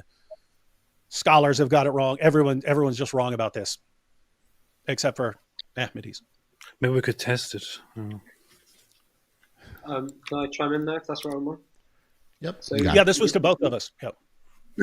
Great. The reality is the Holy Quran in chapter 5, verse 14 is very clear that previous scriptures have been interpolated. And this speaks slightly to your question about, this speaks to what you've just said, David, but also to your question about the Islamic dilemma. It says, so because they're breaking their covenant, we have cursed them and have hardened their hearts. They pervert the words from their proper places and have forgotten a good part of that which they were exhorted. And so it goes on. So the Quran is of the view that the Bible has been interpolated. And that's why we, in our arguments, we depended upon the actions. Words can easily be inserted into text. And biblical criticism now knows that there have been multiple versions of the Bible with multiple different sections of the text being removed and added. An easy example is the ascension of Luke. The ascension of Jesus at the end of Luke does not exist in the earliest scriptures. So we know, for example, therefore that there have been interpretations of the Bible. This issue that you raised in terms of how long, how likely is a person to survive crucifixion? Simple answer is if God wants to save somebody, then he can do so. The more elaborate answer is that Josephus, as you've just heard, he saw 3 of his mates up on a cross. He asked them to be taken down and one of them survived. I'm no mathematician, but 1 in 3 means 33%. I'm not saying 33% of individuals who were crucified survived. What it shows is that 33% of individuals survived if they were taken down and had medical treatment administered to them, which is exactly what happened to Jesus. Because the doctor was there who applied, Joseph of Arimathea and Nicodemus the doctor, they applied the healing herbs and they kept him safe in the sepulchre, away from animals, away from the elements, etc., where he healed. And when he came out, he was dressed as a gardener, had the wounds, told St. Thomas, feel my wounds. He had clearly fresh wounds from the whole event. So the answer is 33%, as far as we know, as long as you get medical care administered to you shortly after you're put up. All right. We have about 9.5 minutes left in the Q&A, guys. So we are sailing along here. And this question is coming from AOC. Thanks for the support, AOC. This question is for Umar and Tahir. Based on what you presented here tonight, what would you say to someone who claims that you've been brainwashed from birth? I think I'd represent all of the. Sorry, one second. Make sure you don't appeal to the hypostatic union of Christ when answering this extremely well-developed question. I think I would represent all of the evidence that we've given. We've tried to give a rational presentation justifying our beliefs. I think we've been successful in doing so. This looks like denialism, and I'm not just saying that because I'm a psychiatrist. All right. Well, I would say that the best way to respond to any of this would be, of course, that 1,900 years after the death of Jesus, somebody came along and brought everyone the truth that nobody understood, and then even corrected the Quran, even corrected the Muslims on the Quran when they didn't understand it either. And that was Mr. Mirza Ghulam Ahmad, who knew the truth, who knew everything. He was so wonderful. He brought all the amazing information, which our friends also, by the way, when we addressed, when I, for example, asked for evidence for early writings on Hindu texts, or early writings by Hindus that they saw some Jesus-like guy, they said they made it look like this is just some little side piece of evidence and all that. It's not really. Mirza Ghulam Ahmad, whom they religiously follow and pretty much take as lords beside Allah by the Quran's own statements, by the Quran's own logic, because they take his word over Allah's word. He made it a very big thing that Jesus did indeed live a life after he was crucified, and that he appeared in India and so on. Bunch of nonsense that was written together by some guy who should not be trusted by anyone. So. Marlon, I only used 30 seconds of our time. Can we use the minute and a half left? No, if I may, I didn't answer at all, and Umar only spoke for 30 seconds, and I was going to speak, but then AP came in, which I let him. Do you mind if I just say something quickly? Yeah, go ahead. Go ahead. Thanks. So a lot of that is just, unfortunately, completely false. We do not take the words of Mirza Ghulam Ahmad above the words of God in the Quran. This is just patent falsehood, and just shows his level of education, but also shows how desperate he is, that he's resort to open falsehood to try and make some form of a substantial point, which he's failed to do so. The reality is that we have not been brainwashed at all. And he highlights that, Mirza Ghulam Ahmad came 1900 years later. Well, actually, it was prophesied by the Prophet Muhammad that when the Messiah comes, he would break the cross. This was one of his major tasks. And by Mirza Ghulam Ahmad alayhi salam, peace be on him, demonstrating that Jesus in actual fact survived the crucifixion, and therefore there was no atoning sacrifice, and even identified his tomb in Kashmir, that is the fundamental of Christianity and utterly shatters it. And it may not be you, AP, and it may not even be your children, but I tell you, it will be your grandchildren, your great-grandchildren, and your great-great-grandchildren who will accept this understanding, because it is logical, it is sensible, and it accords to the facts better than appealing to the hypostatic union of Christ. We can all see you're gradually morphing from a Muslim to an atheist into a Christian. How could we be so stupid that we do not see the truth that Mirza Ghulam Ahmad was sent here for all humanity in the end, and that all humanity was led astray, that Allah allowed the emergence and the creation of a great false all right, religion guys. of Okay. Guys.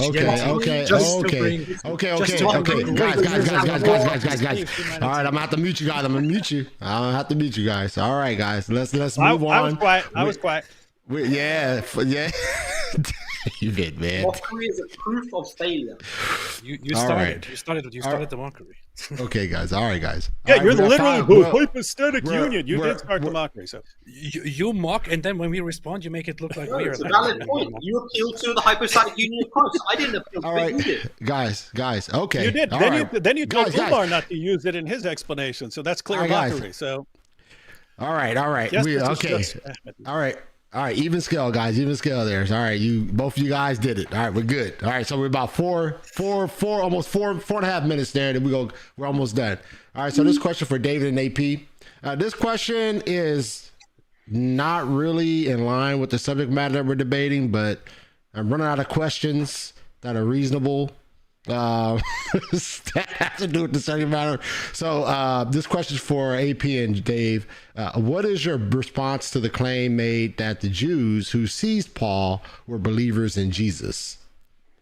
Oh, that's pretty straightforward. Yeah, you had the vast majority of Jews did not believe that Jesus is the Messiah.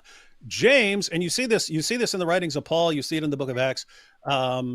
James and Peter were focused on sharing the gospel with Jews. Paul was focused on sharing the gospel with Gentiles. And so he's telling the Gentiles, which, by the way, Peter and James agreed with, the Gentiles do not have to follow the law in order to follow Christ. They can go directly to Christ. It's a different scenario. It's a different scenario with Jews who are born Jews and continue to follow the law.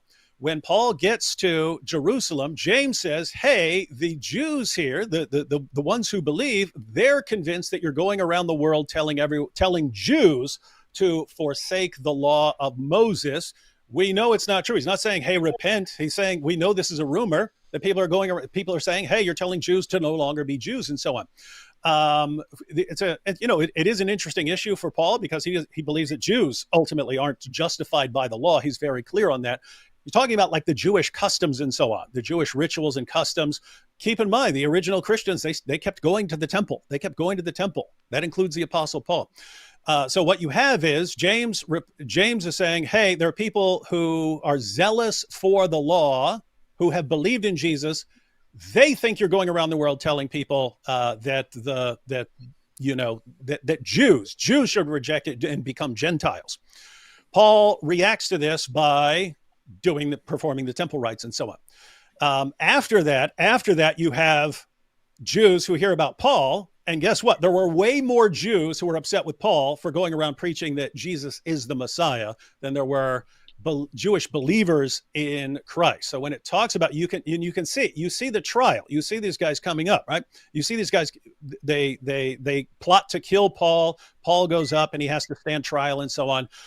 Very clear that the people who were really flipping out and getting violent with Paul weren't Christians who wanted to keep the gospel. That's Tahir's reading, not supported by the text. And again, once again, Paul goes on preaching the gospel in the presence of Jews well after that. There is significant text within the epistles that is dedicated to resolving a dispute between the Jewish Christians or the Judaizers and the regular Christians who abandoned the idea that you should be circumcised and obey the law word by word and so on. This has nothing to do with the whole aspect of Jesus' death and resurrection and atonement and things like these. It is primarily and vastly about the law and how it applies to Christians. So to make it look like this is all about the death and crucifixion and resurrection and atonement and so on of Jesus is a deflection and is rather dishonest in all honesty. And it's just like making it look like the early Jews or the early Christians were called Ebionites. Such a thing didn't exist. Yeah, Peter, John, James, they all believed in Jesus' death and resurrection. If I can just respond, go ahead. Umar, Tahir, go ahead. So if you just read the passage, for heaven's sake, okay? Paul, the idea that the Gentiles didn't have to follow the law is nonsense, actually. The Gentiles also had to follow the law. They had to follow a stripped-down version of the law, which James explains in Acts 21:25. As for the Gentile believers, we have written to them our decision that they should abstain from food sacrificed to idols, from blood, from the meat of strangled animals, and from sexual immorality.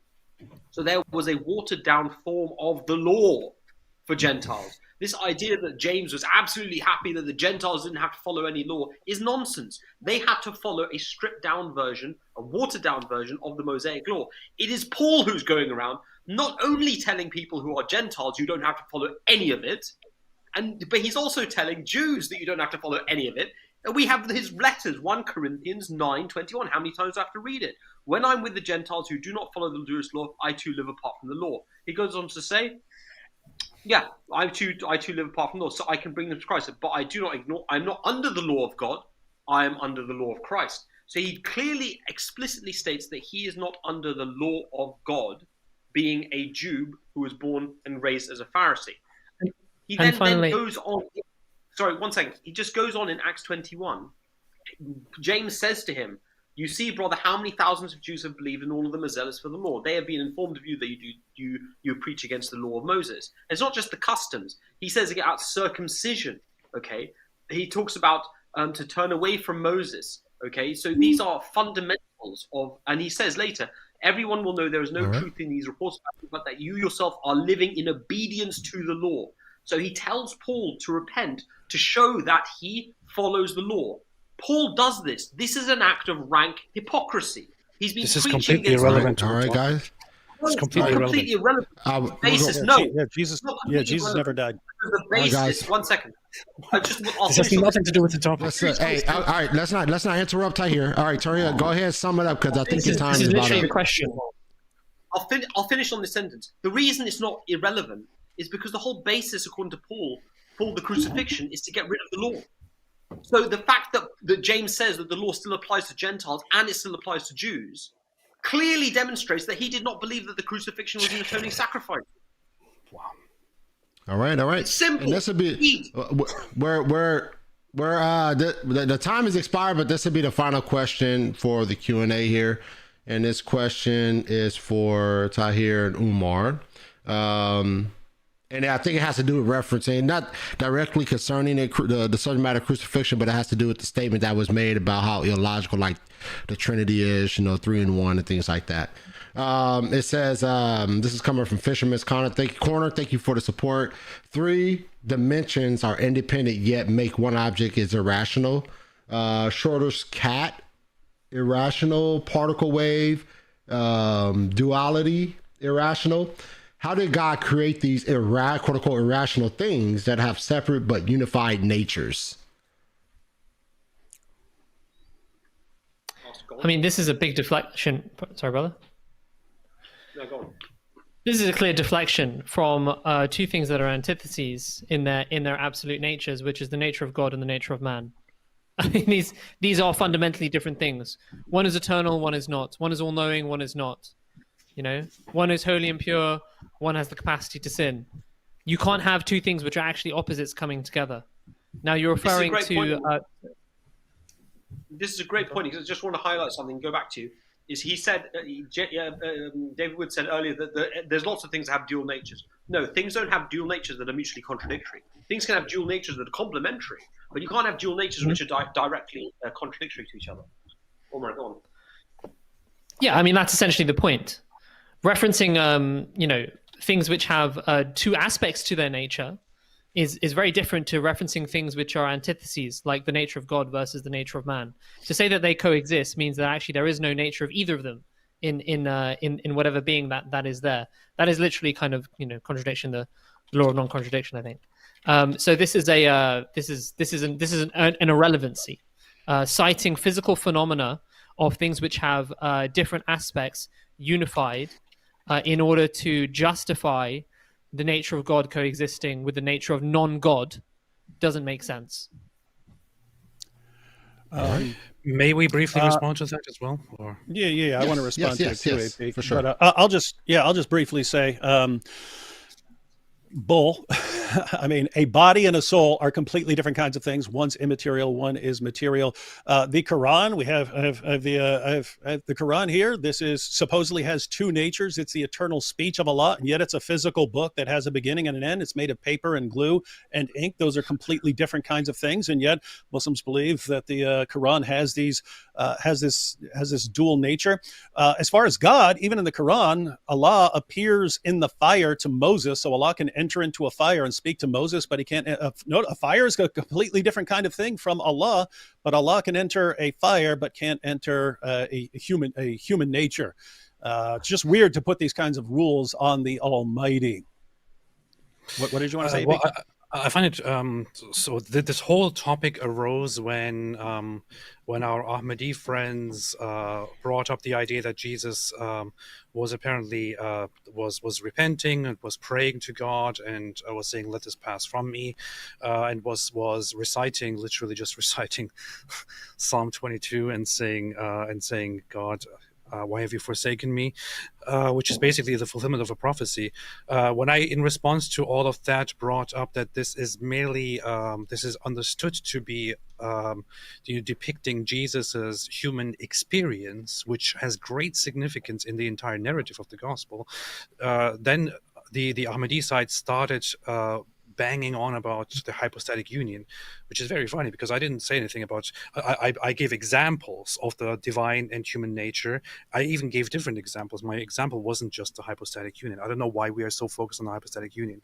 I said that it was understood that Jesus has a human experience, which serves a certain purpose, and there have been in Christology numerous different ideas in order to explain Christ's nature, his divine nature and human nature, and how to reconcile it and so on. It is not considered controversial that Jesus has a human nature while he's also divine, or that Jesus has a human aspect while he's also divine. If you want to discuss about the different aspects of Christology, you can continue and discuss about how logical or illogical that is to you. However, that is completely irrelevant to the point at hand, which is that Jesus was merely expressing the human experience. All right. Well, guys, that wraps up the debate and Q&A. I appreciate you guys for a very lively debate, entertaining debate, and educational debate. I definitely appreciate you guys' efforts and everything. And so, I this was a two-part debate, right? We first debated is Muhammad the true prophet, and now we debated the crucifixion concerning the Bible or the Quran, and I thought both of them were great. And I just, once again, I want to appreciate you guys and show some gratitude to you guys. I would like to send out a gift to you guys, to just a piece of just a thank you note from me to you. I know you're shaking your head, Tahir. You're saying no, but yes. Marlon, I must say, Marlon. The reality is, the hero of this old show has been you. You've been such a good moderator throughout both debates, and you've been completely fair. You're a passionate Christian, and yet you've been so fair to us. I can honestly say, hand on heart, I don't think any Muslim moderator would do any better than what you've done. You've done a great job. I appreciate those words. That's encouraging. I agree, Marlon. You don't need to send us anything. We're all good here. We all like the job. Yeah, this is your gift to us. Thank you. I like that you were both strict and fair. So we all appreciate you. All right. Thank you guys. Appreciate you guys too, man. So I always allow you guys to say parting words, man. You can show some love, be direct, whatever it is, man. Parting words before I let you guys go. David and AP, what do you got? I'm not sure if you said party words or parting words. Parting words. Okay. Well, first off, thank you so much, Marlon, for this debate. Thanks to our Ahmadi opponents. I have to say, during our first debate, things got a little bit dirty. So as soon as I saw a little bit of a dirty attitude, I also went into it. This time, it also happened a little bit. That said, I don't have any hate or any animosity or anything at all against our Ahmadi opponents here. In fact, I appreciate them because it's a great change from how we usually interact with other apologists from the other Muslim fields. So despite our disagreements and all the petty stuff, thanks guys, and no thanks to you, David. My thoughts, it's kind of along the same line. I can argue with someone and be absolutely, forceful and stuff and not have any ill feelings afterward. There are certain people, like they're saying they're going to slaughter me in the name of Allah or something like that, that I would have a problem with. Arguing about disagreements over passages and so on, I don't have any, I don't walk away enraged that someone disagrees with me. I've always had kind of more of a soft spot for Ahmadis than lots of other people, just because, as I mentioned earlier, my best friend in college was a Muslim and he was an Ahmadi, and it was just weird for people to come along later and say they're not real Muslims. Like, what are you talking about? He just spent the last 4 years trying to convince me that Muhammad's a prophet and that the Quran is the word of God. Seems very, very, very weird to me to say not Muslims and so on.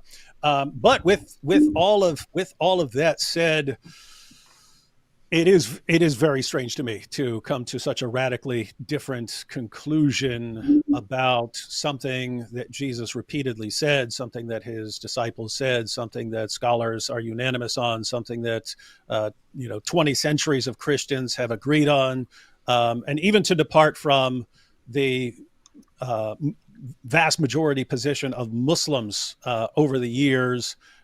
And it all happens to line up with what Mirza Ghulam Ahmed said.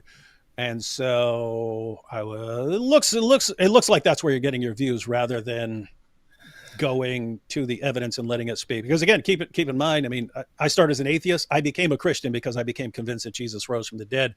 AP is not a Muslim or a Christian. He believes Jesus rose from the dead. So we're seeing something. Our both sides, the two sides, we're seeing something that the other is not seeing. And so anyway, explore that more in the future. AP, what are you throwing your hand up for? AP was going Whatever, continue. What are you saying, AP? Nothing. Yeah, go ahead, Dr. Tahir and Umar. You guys got it, man. I wanted to give the Jesus of the Gospel the last word. In Mark, Jesus answered, "The first is, Hear, O Israel, the Lord our God, the Lord is one. You shall love the Lord your God with all your heart, with all your soul, and with all your mind, with all your strength." Hopefully we can all follow this. Amen. And I will finish with another quote of Jesus. Father, what shall I do to enter the kingdom of heaven? Follow the Lord. No. All right, guys.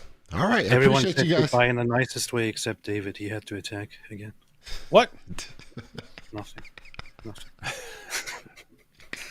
Marlon, All right, guys. I said you've done a great job in this. Thank you guys, man. Once again, I think you guys are great, man. I think you guys are great debate quads, I guess. Debate partners. You need us for any other debates? Just let us know. Just email, yeah? All right, for sure. We'll do, man. So Hey, Marlon. Yes, sir. I have to say it would be interesting. It would be interesting because they just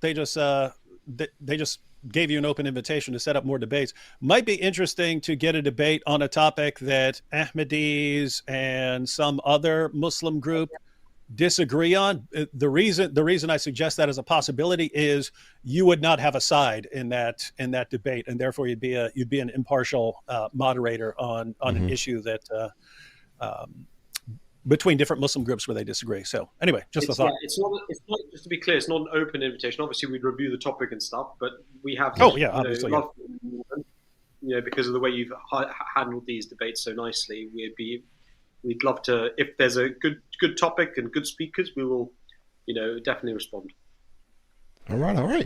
All right, cool, guys. I appreciate you guys once again. You guys enjoy the rest of your day and or your night. I think Umar Tahir as nighttime.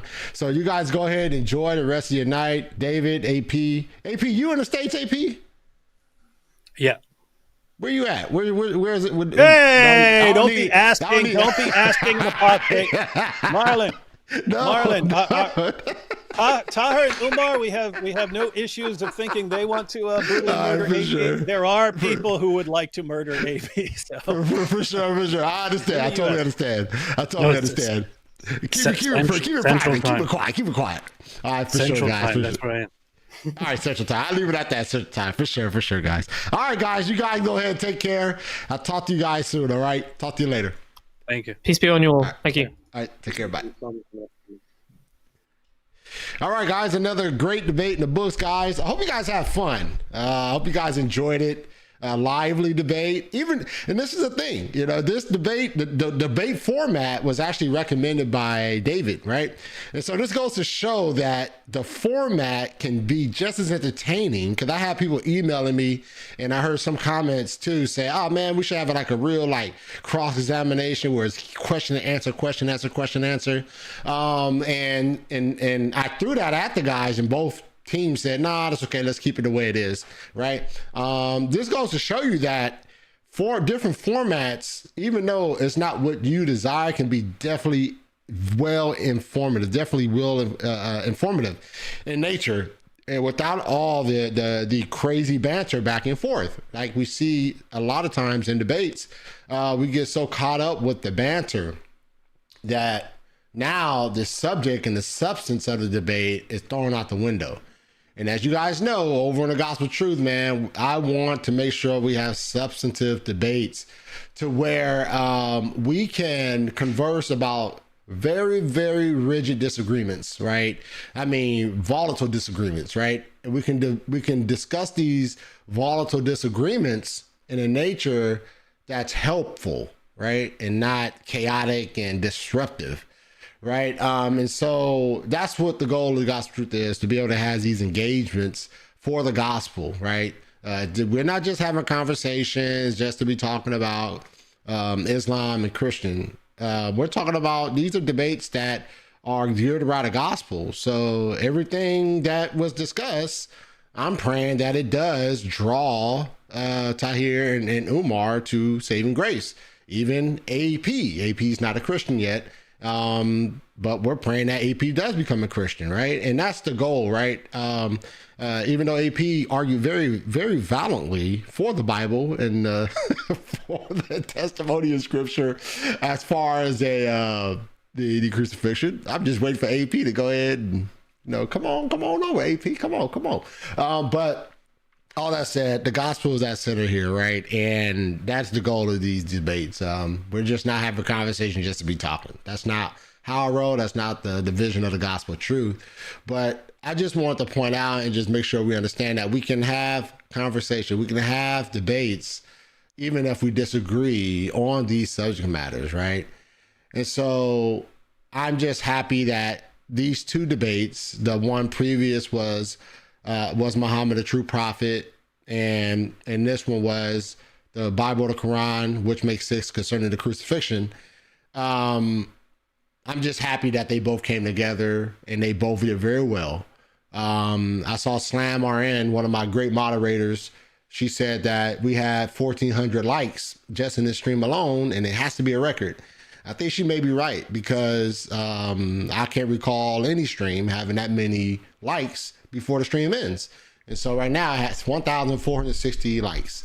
And so, not to say that's all I'm paying attention to is views and likes, but I think it just points to the fact of the substantive nature of the debate, right? And getting certain guys on that can draw a crowd so more people could hear the substance of the debate, right? And what I think it does, it shows the gospel truth in a certain light to where, yes, people who have a great following are people who want to come onto the gospel truth.